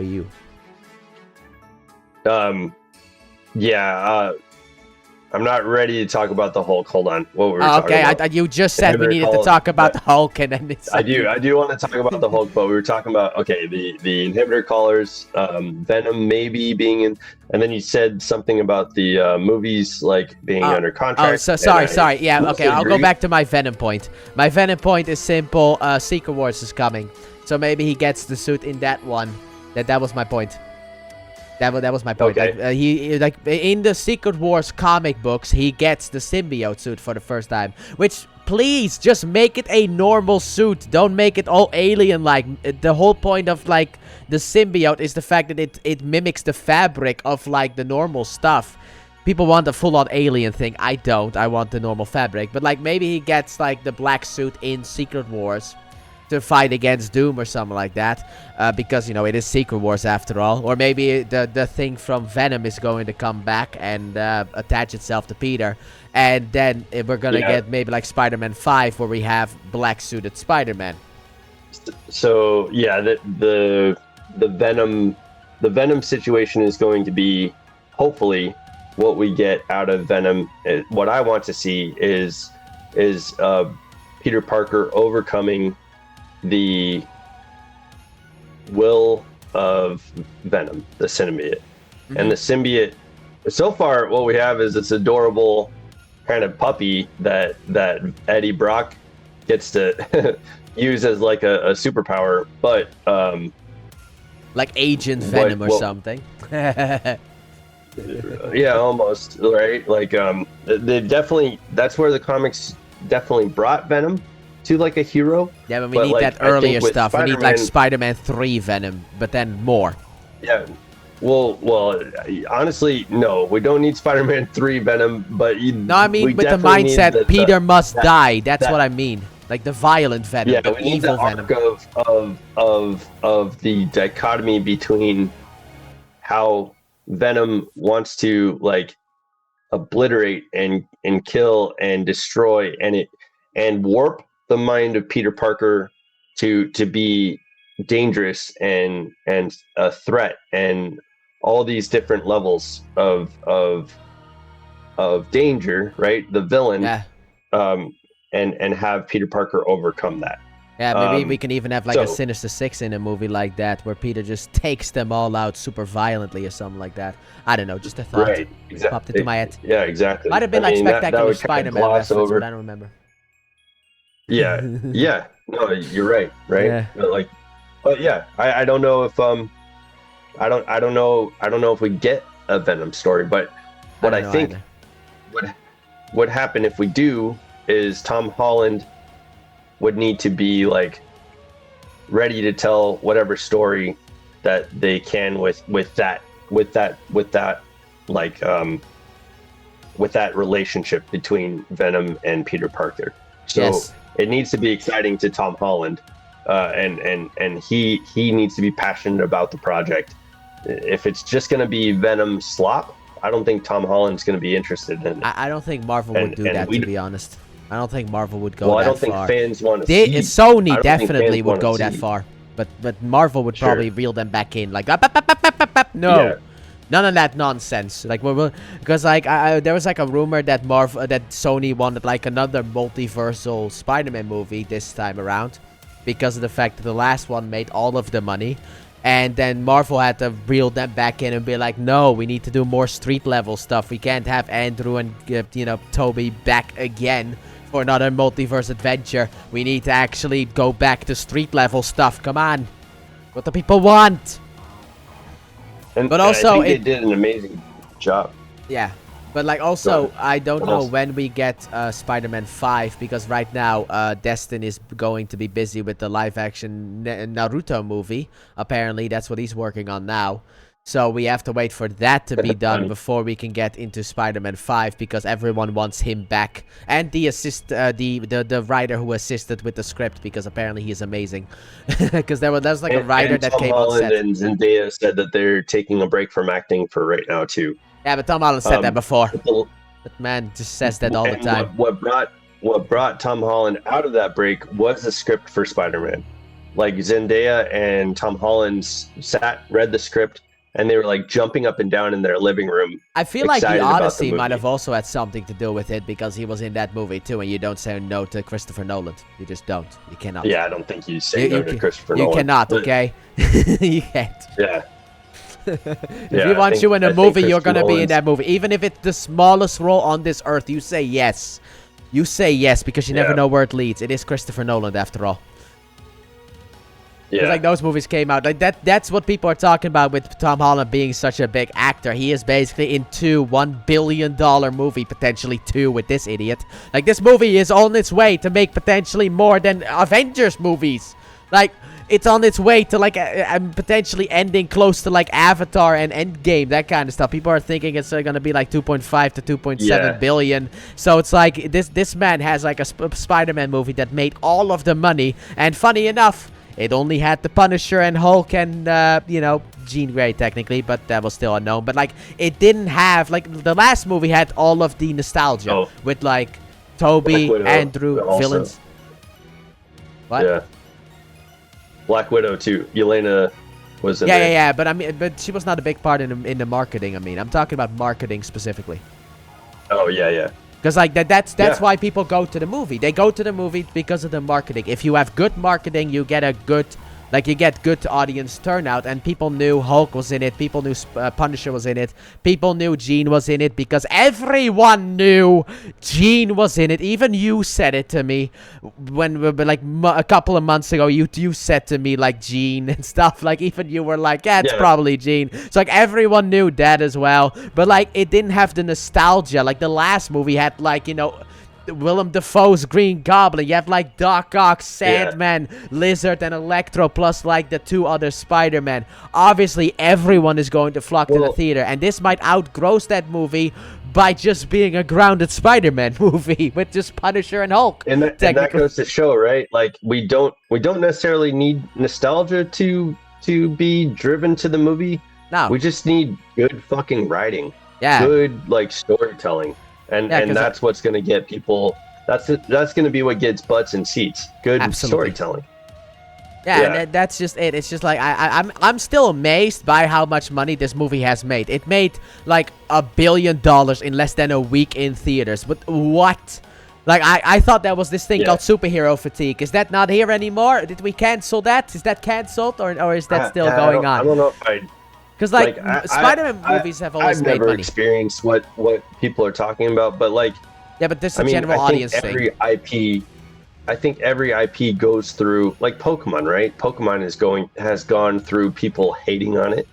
Like we're in the money has always been there, but with superhero movies, the money hasn't been there. I mean, last year it's not like Thunderbolts or Superman made all of the money. They barely made even and went past that, and you still had flops like Brave New World. You and I disagree on this, but like the Supergirl movie was, in my opinion, a very good story, and I think it's setting up some amazing things to come for a story with Superman and Supergirl. Yeah, but the general audience, the people that actually matter, because they're the ones who gets butts in seats, they don't really care much about Supergirl. Like, they don't like the movie.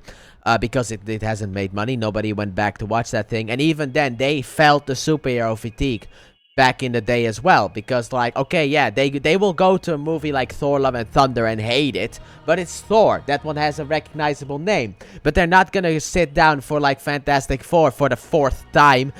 Which could be, once again, another disappointment. So people aren't going to go to another Fantastic Four movie. Nobody knows the Thunderbolts, technically. So that one also has, like, it's not really gonna make a lot of money. So the superhero fatigue for like the general audience was more like, okay, we have been given a bunch of bad movies. Our opinion doesn't matter in the general consensus, but like the general audience did not like a lot of stuff that Marvel was putting out in phases 4 and 5. And there are things that with even the general audience I just disagree with, and there are things that I do agree with. But like the fact, like, even though people will say, oh no, it's because it's Spider-Man and he's exempt from that. This movie made more money than every other Spider-Man movie in less than a week. That's not just Spider-Man being able to pull people. Because, like, if this movie made $800 million, that still would have been good. This is making all of the money. So, like, the hype for, like, superhero stuff outside of Spider-Man is still there. I feel like people who, saw, like, oh, Jean Grey is potentially in a movie, went there because X-Men, they like X-Men stuff. So, they, like, it is still, like, superhero fatigue is not necessarily really, like, a big thing. It's just bad movie fatigue that people were having issues with. At least that's the way I see it. Because even DC was giving us bad movies. I mean, you can say what I thought Black Adam was fine, but a lot of people didn't like that movie. A lot of people don't like The Flash, the second Aquaman movie, fine, Wonder Woman's second one, like that kind of stuff. Like, all of that dragged down the superhero name. Flash sucked. Yeah, I thought it was fine, but to me it was more like it's alright. But, like, it's not, like, the greatest movie ever, but I was expecting so much worse, so maybe it was more like I put the bar so low that it was just fine, Like, it was better than how terrible I thought the movie was going to be. But, like, all that kind of caused people to just not want to be watching superhero movies anymore because of the fact that Marvel and DC just were putting out bad movies. So there was this thing called bad movie fatigue. But then people at home got to watch, movies like Thunderbolts, which they didn't see in theaters, but they saw potential on Disney Plus, and they were like, oh, hey, this was actually pretty good. I think so. I think that it's not right to generalize a lot of things, and because there's going to be every single person who has an opinion or has an idea or has, like, a feeling around the things that they're doing. So I don't know if there is anything to be said about superhero fatigue or you know, fatigue of any kind. Well, if Like, a lot of I think people that- love the movie, they're gonna go back to watch it again. For example, this one, probably The Odyssey, Toy Story 5. People Right. love that. Yeah, They man. go back. If people don't go back, the movie doesn't make any money, and that's mainly what people are looking And at. Where it's like, it's up to the director, it's up to the marketing team, it's up to the actors, and it's up to like the people who are creating the cinema, the sets and the stage designs and the things that we're watching to capture our and attention. the CGI So people. I mean, I'd say that's probably more valuable than commenting on, you know, any type of fatigue. It's like clearly Spider-Man is making as much money as it's making. There's not a fatigue. There's just people waiting for something to that they want to see. Yeah, that's what I mean when I say bad movie instead of superhero fatigue. It's more like people were basically just sick of bad movies, and now Spider-Man is just a really, really good movie, so they flock to that. So if Marvel can keep the quality high, people are going to come back for stuff like X-Men, Ghost Rider, and Black Panther 3, and whatever else they got planned in the future. Because we all know Avengers is just going to make all of the money because it's Avengers. The name alone is going to sell. Whether the movies are good or bad doesn't really matter. The name is going to at least put $1 billion in the pocket in that sense. So those movies are definitely going to make money. Got to give the people what they want. Yeah, and that's what Marvel has not necessarily been doing, because they've been fully experimenting in that sense with like the new characters. Yeah, People wanted Shang-Chi I 2 would for say- so long, and they just didn't get it. Say- We haven't seen him since that movie. Like, why? Shang-Chi is incredible, and I thought I was wondering too, is the Hand gonna have Shang-Chi's sister in there? But like that didn't come about in Spider-Man Brand New Day. No, because that was the 10 rings. but That yeah, wasn't the Hand. That was the 10 She's rings. establishing the 10 rings. Yeah, and the Hand has connections to. I think they're different factions of. Yeah, but that's the like, same thing. People were villainry. thinking about Daredevil. There was a connection to Daredevil, so Daredevil's going to show up in this movie. That was the same thing that people were kind of Yeah, thinking. I was where it's hoping. like- I was hoping so. I mean, me too, but like, I mean, thanks Mike Coulter for spoiling the ending of that season. Bastard. But in fact, he put on a picture of like him and with like Charlie Cox in prison uniforms. Like, Luke Cage is here. we're halfway Luke through the Cage, season, everybody. man. We're halfway through the season. We're gonna start filming season 3, baby. Let's go. But we can always get like maybe like Daredevil in a future movie. Maybe even with like a Venom storyline. Like we have Daredevil as a character who's going to be maybe like pulling people. So Vincent back. D'Onofrio too, and I don't know if Vincent D'Onofrio was just covering his ass for like press, right? But like he was talking about the contractual obligation between being in a show and what was written up for the contract in being in a movie. From what I understood a long time ago, when the Netflix series was coming up with Daredevil and getting to the event Defenders and stuff along those lines, during that time period, from what I understood, the contract was that they are contracted to be in these Netflix shows, and if Marvel needed them for a movie, they were contracted to like appear in the movie as well. Yeah, I think And that was so with now all the that- TV characters. And now that Netflix is dissolved and there's no longer,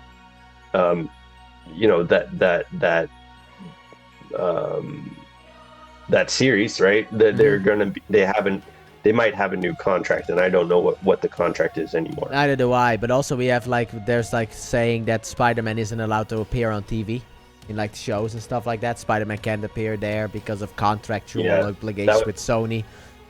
Yeah, that would But be also between Tom Sony Holland costs and about as Kevin much as an Feige. episode. Right? Yeah. Yeah. No, good for him, man. I Yeah, but hope not he- good I for hope he the does- appearance in the show in Daredevil, for example. I hope he does amazing things. I'll look forward to watching him. He seems like such a good dude. He's a genuine But, good dude. But shall we dude, now let's move talk on to about Hulk? The Hulk. Yeah, I wanted to Yeah. segue. I look at the time and it's like, look, we have about half an hour left, so maybe we should segue to there's the two Hulk things before. I want to talk about. Okay, Hulk. I don't Go. know about you, but I think we should talk about the Hulk and we should talk about the end credit scene. Oh, the end credit scene, I can quickly talk about. I already did that, but like we'll do Hulk first, okay? Because the end credit scene is the end of the movie, so we should probably end it with that. That seems like a good end point. Yeah, yeah, that's a good call. Hell yeah. So your thoughts on the Hulk? Okay, so the build up with Bruce Banner at the college was awesome. I enjoyed that, and then Jean Grey taking over the Hulk's mind and being the Hulk, and we kind of like come into the middle of what's happening was awesome. And then like and the fight scene with Frank Castle, the Hulk, and Spider-Man was fucking incredible. But it was really off-putting. But there was a line that Mark Ruffalo delivers as a like kind of like a beat up Bruce Banner, and he's like on the stretcher. It was like, did I hurt anyone? Did I hurt anyone? Yeah, it was I don't know if I don't like that. Kind of took me out of the experience. Whereas I can't say that for much else.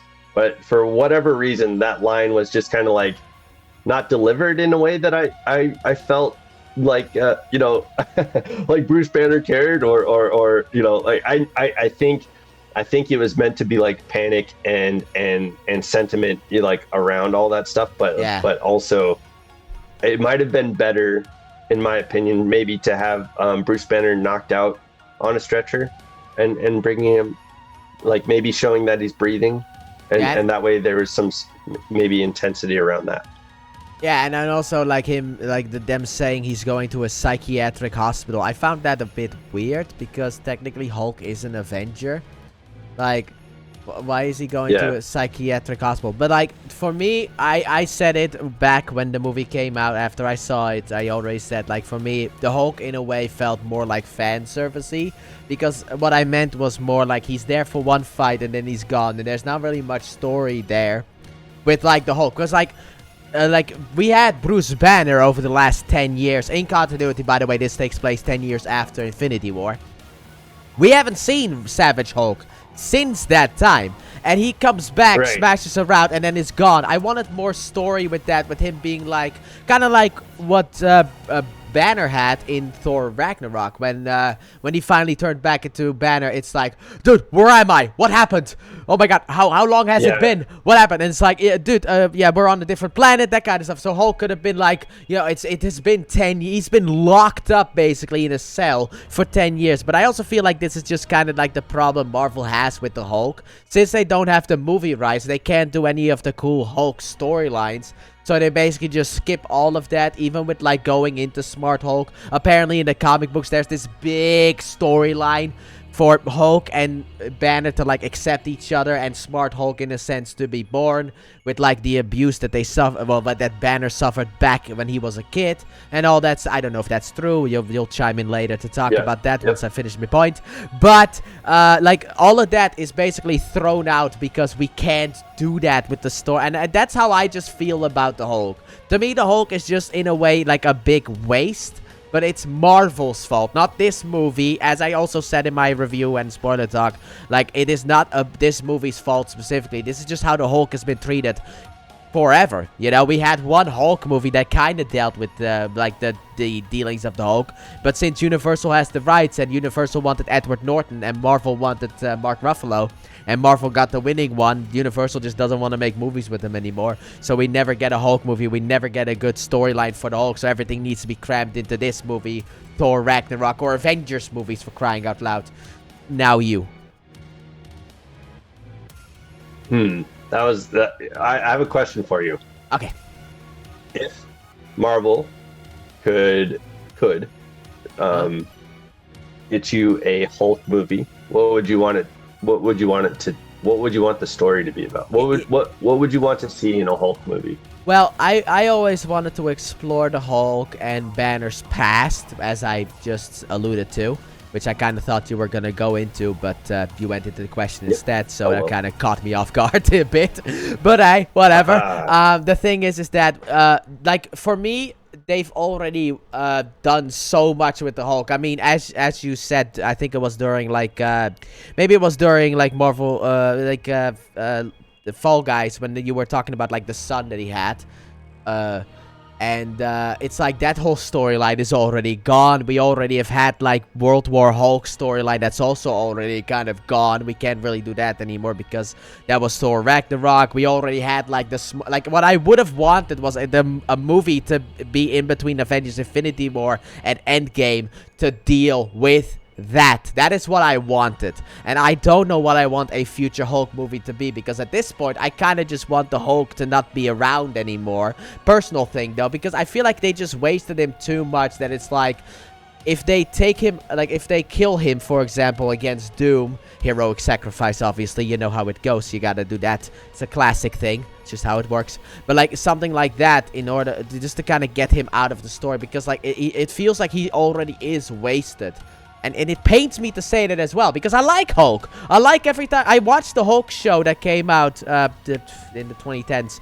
I like the Hulk, but like, I mean, even then, Brave New World, like they gave Sam the Red Hulk storyline. That was another Hulk movie where Hulk wasn't even a part of it. So it's like, it feels like they're doing all these Hulk storylines off screen or barely touching upon it. And I don't know what I would want from like a future Hulk movie at this point. Yeah, I think I would want an old man Hulk movie. That feels more like a... we could do that. Like an Old Man Logan kind of thing. I think... yeah, we had Logan. I think if we did an old man Hulk movie, that's not necessarily tied into like what happened with the comics, but maybe just a storytelling movie that could talk about Hulk's past and like, you know, finding Mark Ruffalo in a cave somewhere, you know, like with like Hawkeye or something like that. I think there could be a very good movie that comes out of like telling a very important story.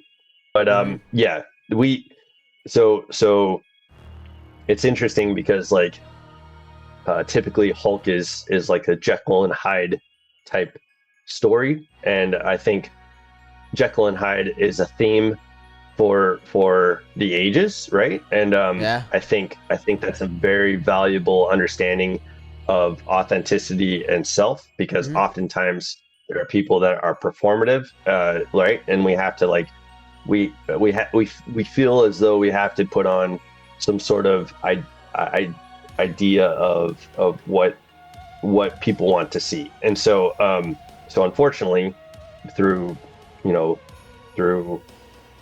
trauma or through not understanding the things that are happening as we grow older, and through things that happen in our lives that get us to a point of complacency, we stop trying to seek out who we are, why we are the person we are, and what's happening. And I think a story for Hulk would be incredibly displayed through understanding Bruce Banner's childhood, through understanding the DID identity. It's dissociative identity disorder. Multiple personalities, the kind of split, stuff, you mean? Yeah, when the gamma radiation affected Hulk, the split in his psyche. It would be awesome to discover more. Like, I think for comic book fans, it would be awesome to explore more Hulk versions, because there's like World Breaker Hulk, there's like, you know, the fucking Demon Hulk, there's like so many more, there's Gray Hulk, and there's so many more identities that Bruce Banner has in his mind that he's constantly keeping at bay as Bruce Banner. Like, it would be a lot more value to the character to explore the fractured psyche of Bruce Banner and understand the motivation of the Hulk, because right now I don't think Marvel has done that. The general audience barely knows anything about the Hulk, because like that's also the difference with what you were saying. You were asking me what kind of storyline that I would want them to do with the Hulk, and then you pull out something that I never even knew existed, for example, because I don't read the comics. You know, it's that, like, people only know from the Hulk what the movies basically have given us. The 2003 Hulk movie, and then the 2008 Incredible Hulk movie, and then obviously the MCU Hulk, that guy, that whole storyline. That's all people know, and that's nothing. There's nothing. They know nothing about the Hulk. Like in She-Hulk, they throw in his son, and my reaction was like, he has a what now? And then I look online, and people are like, oh, from the comics. I'm like, Scar, that's real. Like, I didn't know people that are existed. pissed about his haircut, yeah. I didn't know that existed. That's what it was I knew about She-Hulk because, you know, she is like, you know, also from the before time. So she is also a popular character that has shown up in like cartoons and stuff like that. So I knew about her, but that's really all I knew. And the thing is, I didn't know there was an Old Man Hulk storyline. I only really know about Old Man Logan because we had Logan. But like, I didn't know about like for me with like what kind of storyline would I want. I could really only kind of see what people have been talking about so far with the complaints about the Hulk and the storylines that they would want, and then I'll be like, oh, that sounds pretty interesting. A Hulk dealing with his psychological trauma from the past, and then, you know, Hulk and Banner basically shaking hands and becoming one in that way with like Smart Hulk would have been cool. But that storyline is wasted because we already have Smart Hulk, so there's no point to that anymore. In that way, there was this really cool comic story. It was like a one-off, and I think it might be a what-if story. But like the Juggernaut is kind of fused with the something of Sidorak, man. And there's like this crystal that has to do with like Sidorak, and that's where Kane Marco gets his powers from, and that's why he's unstoppable, right? Mm-hmm. So like, there's this story where he's kind of just walking the end of the world, like he's walking through the end of the world, and he kind of explains like what happens to humanity and stuff like that. There's something in the air that is poisonous to people and things along those lines. Well, eventually, like, he finds like a bunker, and he's desolate and isolated, and so like he wants to like figure out what's going on with this bunker and maybe save people. So he punches his way through the fucking bunker door and infects the people with like the poison. Yeah, that didn't seem like a good idea, my boy. yeah. So like, and then everybody dies again, and he has to live with the fucking like repercussions of wiping out existence, basically. So that there's ideas and stories around that is, because like I feel like Frank Castle kind of sat with in like the most it was very wholesome. I don't know if it was like a healthy masculinity. Obviously Frank Castle is not a healthy masculine person, but like he is masculine, but he's not healthy. He is definitely not healthy. Nothing like, about him is Spider-Man healthy. You know, Peter Parker sitting there looking at him like, "Are you crying?" And he's like, "No, man." You know, like. Yeah, there was even a scene in the movie that they used in marketing where basically, I sent you the clip. I don't know if you watched it. But it's like, you know, the scene when he's like, your girlfriend told me to come here. And then Frank is like, are you blushing? And actually, like, a deleted scene from that was like him going like, how can you even tell? I'm wearing a mask! yeah. that was I wish that was in the movie. I really wish that was in the movie. Like, it's like, how can you tell? But I love, like, Spider-Man and Punisher together. Where it's like, what do you gotta do? Tickle him with your bullets? What's wrong with you? Like, do you just want to get out of, like, he's like, okay, you go for the big threat, I'll find the girl. Are you just trying to get out of fighting the Hulk? Yeah, pretty much. And then him going... the growth between, you know, Peter Parker and Frank, it was a good, like, 3-part, like, we're definitely at odds, you know, we definitely don't align with each other. Like, okay, we'll work you know, I'll let your girlfriend stay here and we'll work together and face off against the Hulk, but you do the heavy lifting, and then and I'll go for the girl. And then he turns around and he's like, Frank, do not kill her. And he's like, you and your like safety stuff. You know, you do you. I'll do me. Okay, you do you. Okay, I'll go my way. You go. Just go. Yeah. He's like, do not kill him. No one puts Punisher in a corner, right? Which is also really different from how he was in the home stuff, because in the home storylines he was always like Sir or Mr. like Mr. Stark or Sir, and now he just tells Punisher, don't, or else I will come after you. He's much more mature, which is what I love about. I love the dynamic between the two characters. Like the physicality of Tom Holland versus like in this movie versus like the home series. Yeah, he was young and kind of skinny and like acrobatic, right? And in this movie he's like he got so bulked up and his body is like it looks like he matured and is in a man's body. Yeah. Finally. Like we're at the point where Tom Holland is an adult. He's got like you know, his muscles are like very very defined and much more broad.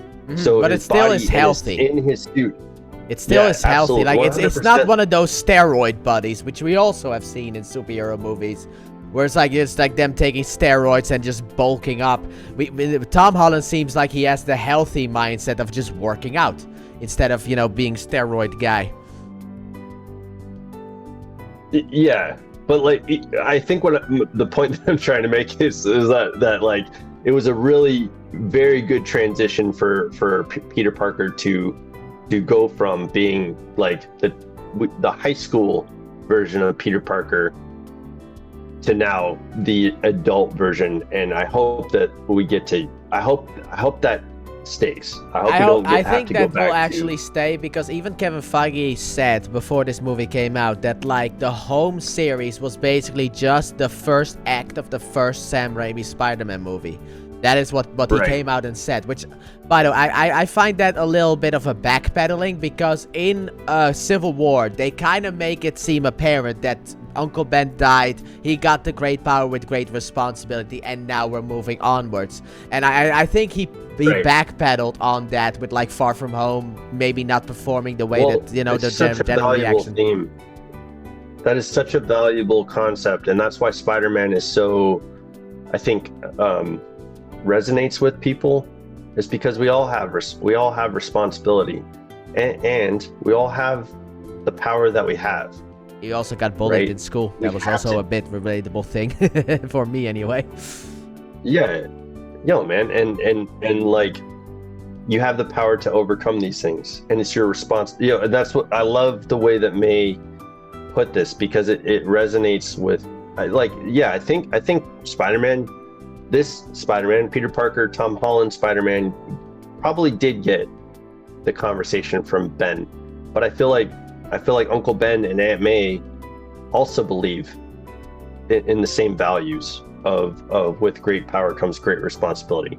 Yeah, but I mean more what Kevin Feige said.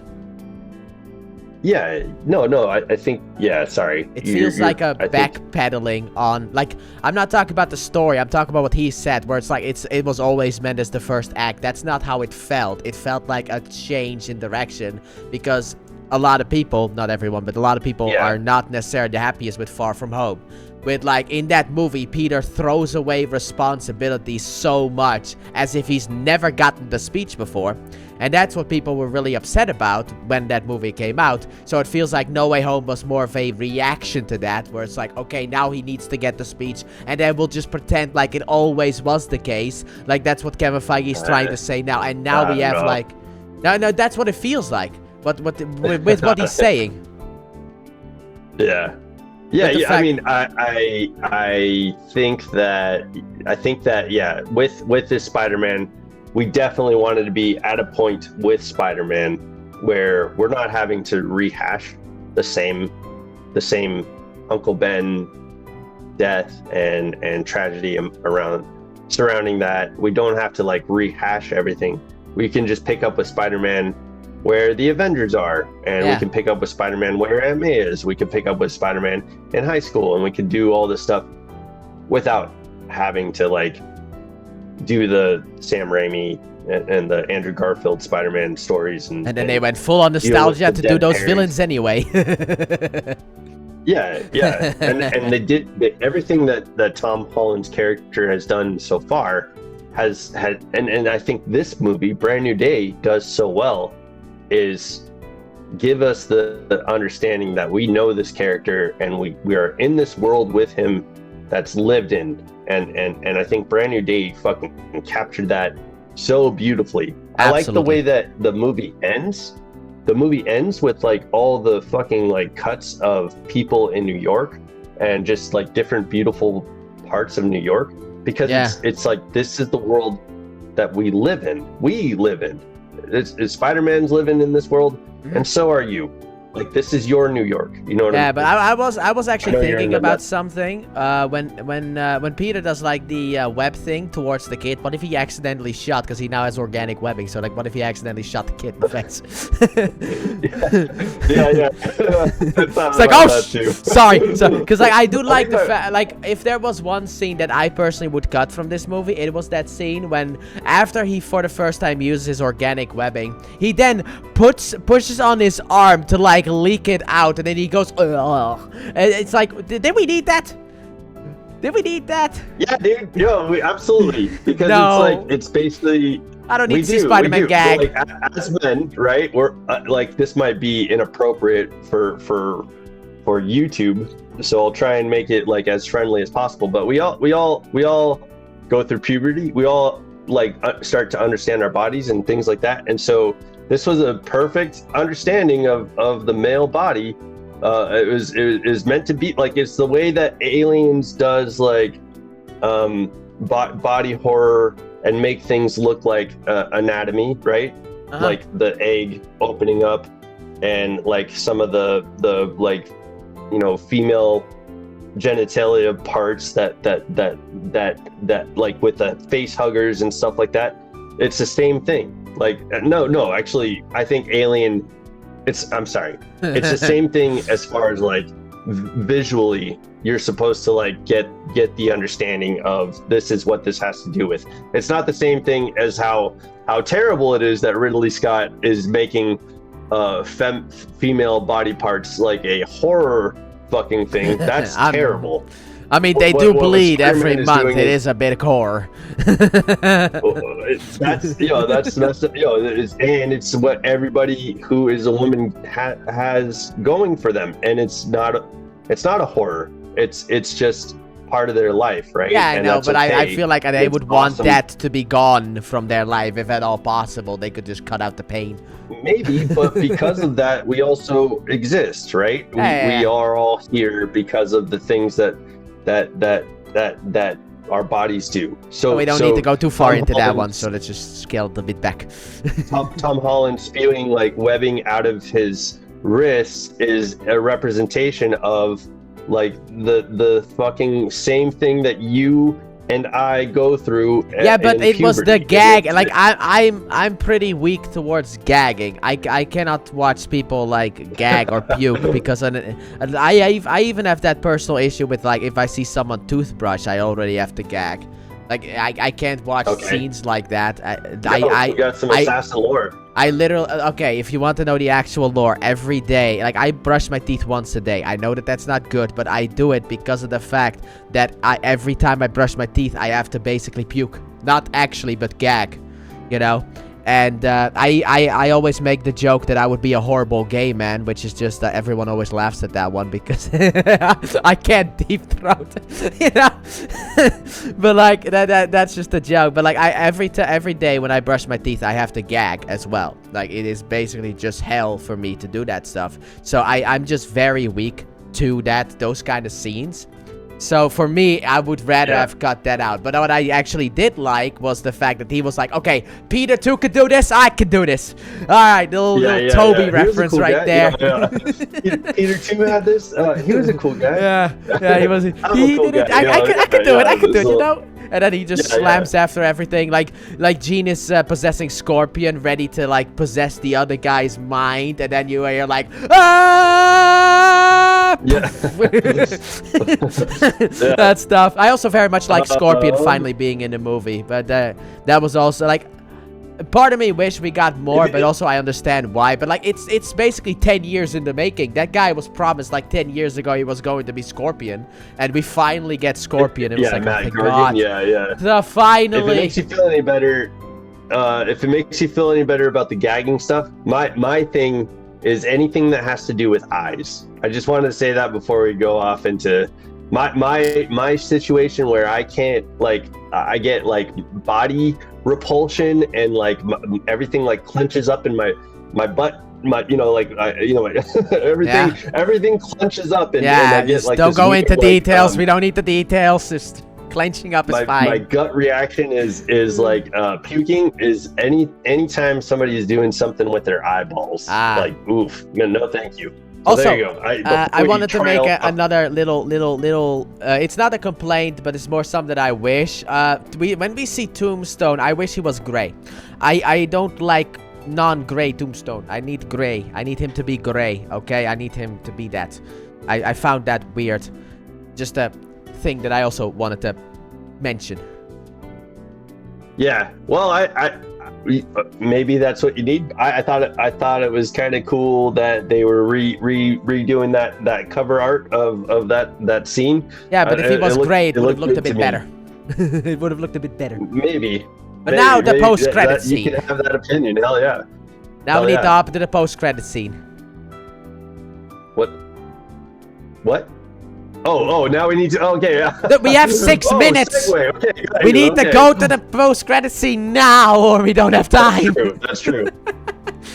Yeah. What do you? So obviously, like the Peter tracker, Ned's voice is saying like new Spider-Man found, and then it goes towards what I think is probably a tie into Secret Wars, right? Yeah, I think it's Battle World. I think it's like a reference to Battle World, like Battle World is over there and Spider-Man is over there. But I feel like that should have been more like a earlier, like a mid-credit scene maybe, because I didn't really feel like the wait was really worth it for that scene. Like, it was a fine scene overall, but like you have to wait through the whole credits just to get that. And to be fair, like in Homecoming, we got the Captain America gym video. Yeah, but that one was funny. Where it's like, oh, you wait so long for nothing. That was funny. Was it funny? Like, I don't know if it was like okay, yeah. The theater that I went to laughed. Like, the theater that I went to laughed when that, because it was like, you wait so long for nothing. Yeah. Absolutely. Like, Deadpool did the same thing, where it's like, you know, like. I would say it's similar. Maybe you didn't get a laugh, but it is like an interesting, because it could mean something along the lines of what Miles Morales is going through with the Spider-Verse, right? I don't really think so, because that's more animated stuff. I don't think so. It could be, though. Part of me also doesn't necessarily want to see Miles, because I want to see Peter grow old and get like I want to see Peter make his company. I know in the comic books he had a company. I think we need Miles. Yeah, well, fucking Doc Ock takes over Peter Parker's body, and Parker Industries is able to start. It was interesting when Doc Ock takes over Peter. Much about that. I just know about the company because there's a game called Spider-Man Edge of Time, which deals with Spider-Man and 2099 Spider-Man. And basically in 2099, Peter had like a company that he built, and but the problem, right? I don't remember. It's been too long. But like he had a company in that one, and basically what the game did was they turned Peter into a villain over the years. He became the bad guy, so you have to fight future Peter.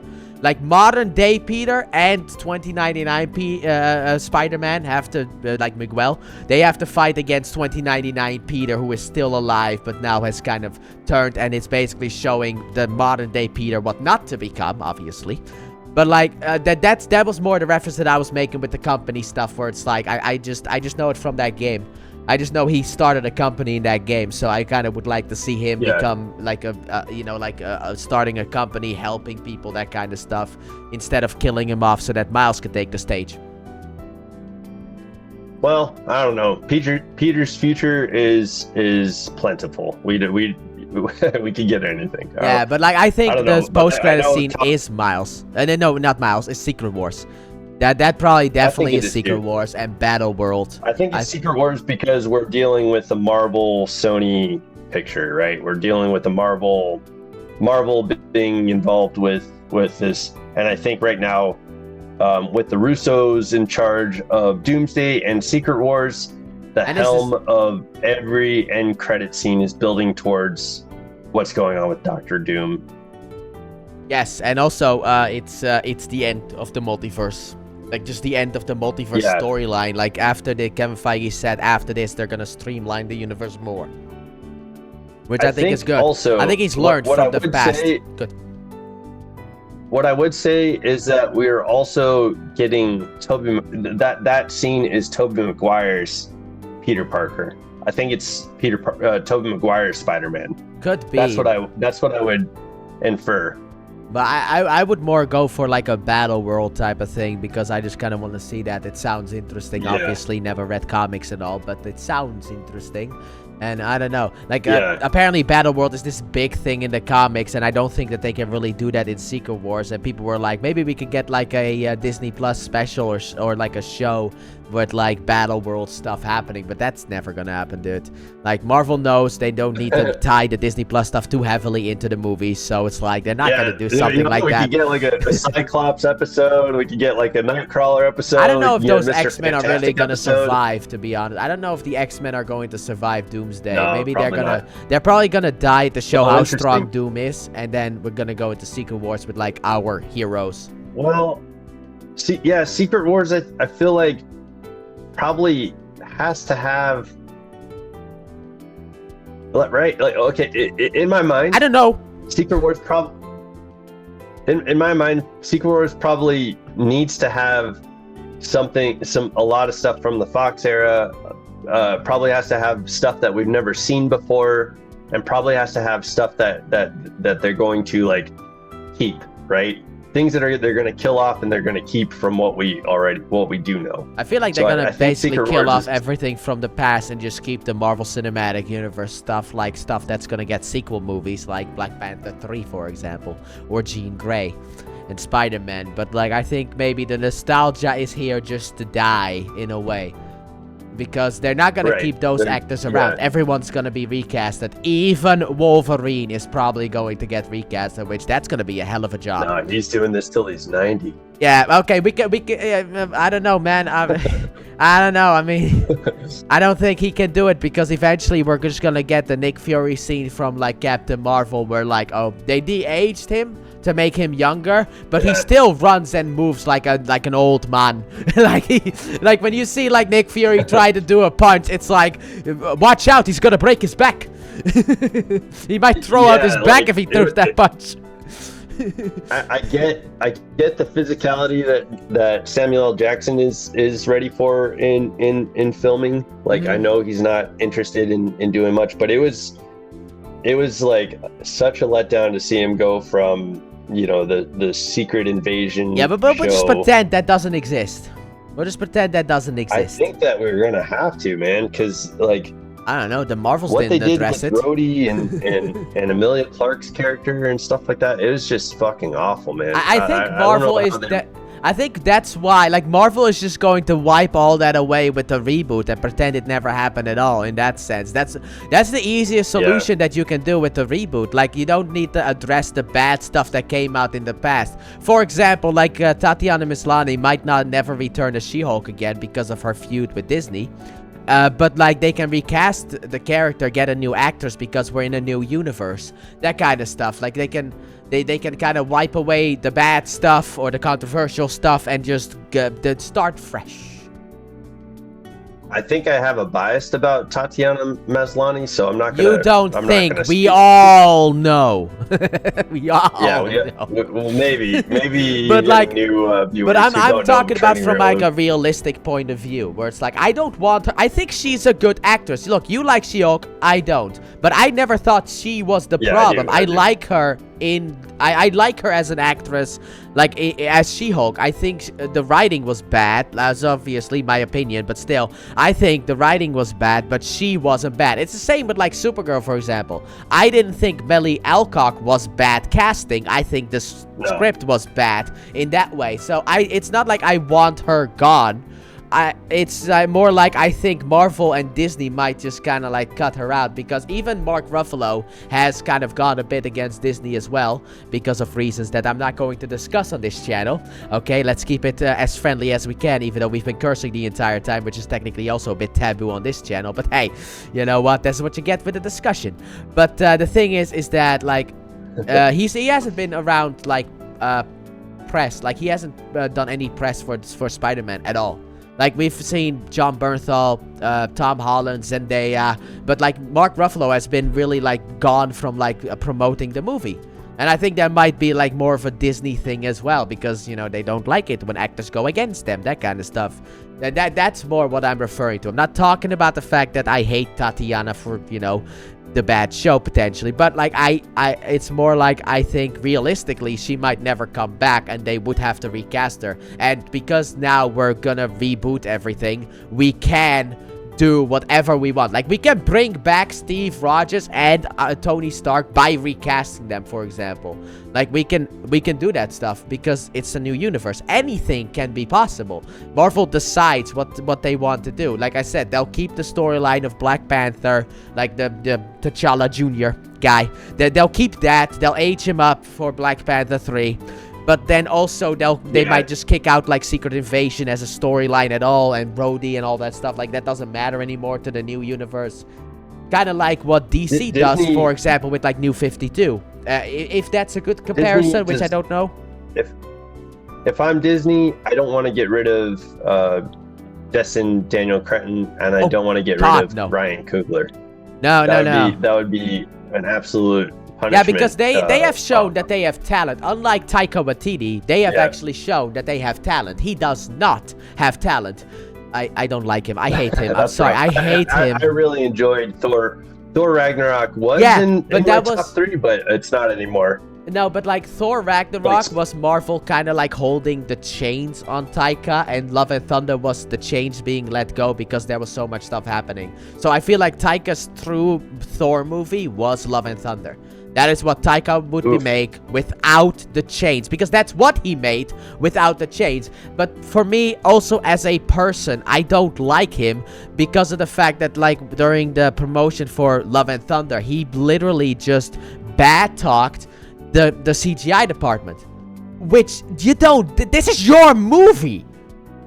What are you doing? Those are things where I'm like, okay, now you've crossed the line for me.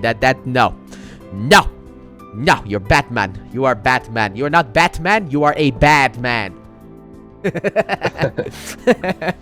But that's the kind of stuff that for me is just like kind of like over the edge, where it's like I don't like. But like Destin has 100% proven that he can make good movies. Shang-Chi and Spider-Man and even Wonder Man. But that's a show. He wasn't really fully involved with that one either. Like, he had involvement, but he wasn't like Shang-Chi and Spider-Man were fully him.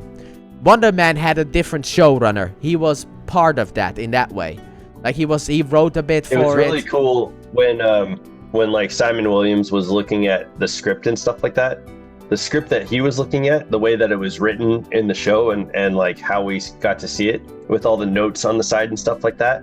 That's the same way that Destin Daniel Cretton writes scripts. They write like notes to each other. He made a reference to himself. The writer and to himself and to the actors too. Like that's why. Yeah, I don't know if you saw the script, but like the script has like. It's been a while. Been a while. Yeah, the script had like, can we make the fabric like blow in the wind so that it's vibrating or something like that? And there's a bunch of like notes on the script around like what the character's doing, and it was really fun to see that in Wonder Man. I mean, I loved Wonder Man, so yes. Yeah, dude. But the writing style and like what the script is and what this like industry is to Destin Daniel Cretton, it definitely comes through in all of the things that he's done, and I love seeing it. Yeah, I want to see more of Daniel, Destin, I guess. Yeah, once again, called him Daniel. I told you I'd mess up the name, but like I want to see more. I want him attached to the next Spider-Man movie. It's that simple. But to end the discussion here with like one more thing, just a simple thing, because you know we are at time, obviously. What final score would you give this movie? Oh, 10 out of 10, no problem. Okay. Yeah, I think I gave that one as well. To me, this is the best. Like I think I actually started off my review with saying like this is better than Spider-Man 2, which is blasphemy to say, but still it is true. But like for me also a 10 out of 10. But that is then the end of the discussion, because he has a life I don't, but he does. So, you know, time's up. Go take care of the pup. All right. All right. Well, thank you, Assassin. Appreciate you, man. I mean, this was your idea, so obviously, you know, I should probably be thanking you. And maybe we'll do more discussions in the future, you know? I mean, there's an Avengers movie coming out at the end of the year, mayhaps, depending, of course, on when he sees the movie. We might find a movie or a show that we want to talk about. I mean, but I don't mind doing extra discussions. Like, you suggested X-Men, but I don't watch 97. Like, I watched the first season like months later. It's not on my priorities list, kind of like MCU stuff and DCU stuff is. So that's why I'm happy you suggested to do it for Spider-Man, because like I was on board with the idea of doing a discussion with you. It's just it's not like I'm really excited about X-Men 97. I'm more excited about X-Men MCU. But like I am happy that you were able to then suggest this. So I should probably be thanking you more than, you know, the other way around. But yeah, now you're the only person who has been on both channels. That's also a feat that no one else has done. There we go. I've finally like got the achievement on my Xbox. You know, like the achievement has a trophy on the PlayStation. But yeah, APR. Obviously, check out his channel. Will be linked in the description, and obviously with the collab thing as well, but mainly in the description. I already said that at the beginning in my intro because I need to get that out of the way. But yeah, that is then the end of the discussion. So, that is the end of the discussion video, and I enjoyed it very much. And to be honest, he had the idea of potentially doing this as a stream, so we could ask some fan, like, to give us some questions in that sense, you know, like, people can ask questions. 2.5 hours was barely enough time to contain us. I didn't think we had time for that, to be fair. But I very much enjoyed it, and to be honest, I also hope that you guys very much enjoyed. Now, I'm not gonna promise future stuff, like discussions, but if they happen, they happen. I'm not gonna promise something that I don't know if I can deliver, so I'm just gonna keep it at like, if it happens, it happens. If it doesn't happen, it doesn't happen. It's just that simple. But thank you all so very much for watching the Spider-Man Brand New Day discussion video featuring Training Riolu. And I hope you guys have enjoyed, and if you did, please like button, subscribe if you haven't already, turn on notifications. Don't forget to check out not only the Let's Play channel if you haven't already, link in the description and at the end of the video, but also obviously Training Riolu's channel in the description as well. Check him out as well. He's a good guy. He does a bunch of Pokemon stuff. He's actually going to start, well, probably by the time this goes live, he has already started his very first Nuzlocke, so you can check that one out. And I'll see you guys tomorrow for another Pokemon video, and next week on Thursday for another MCU review. Bye!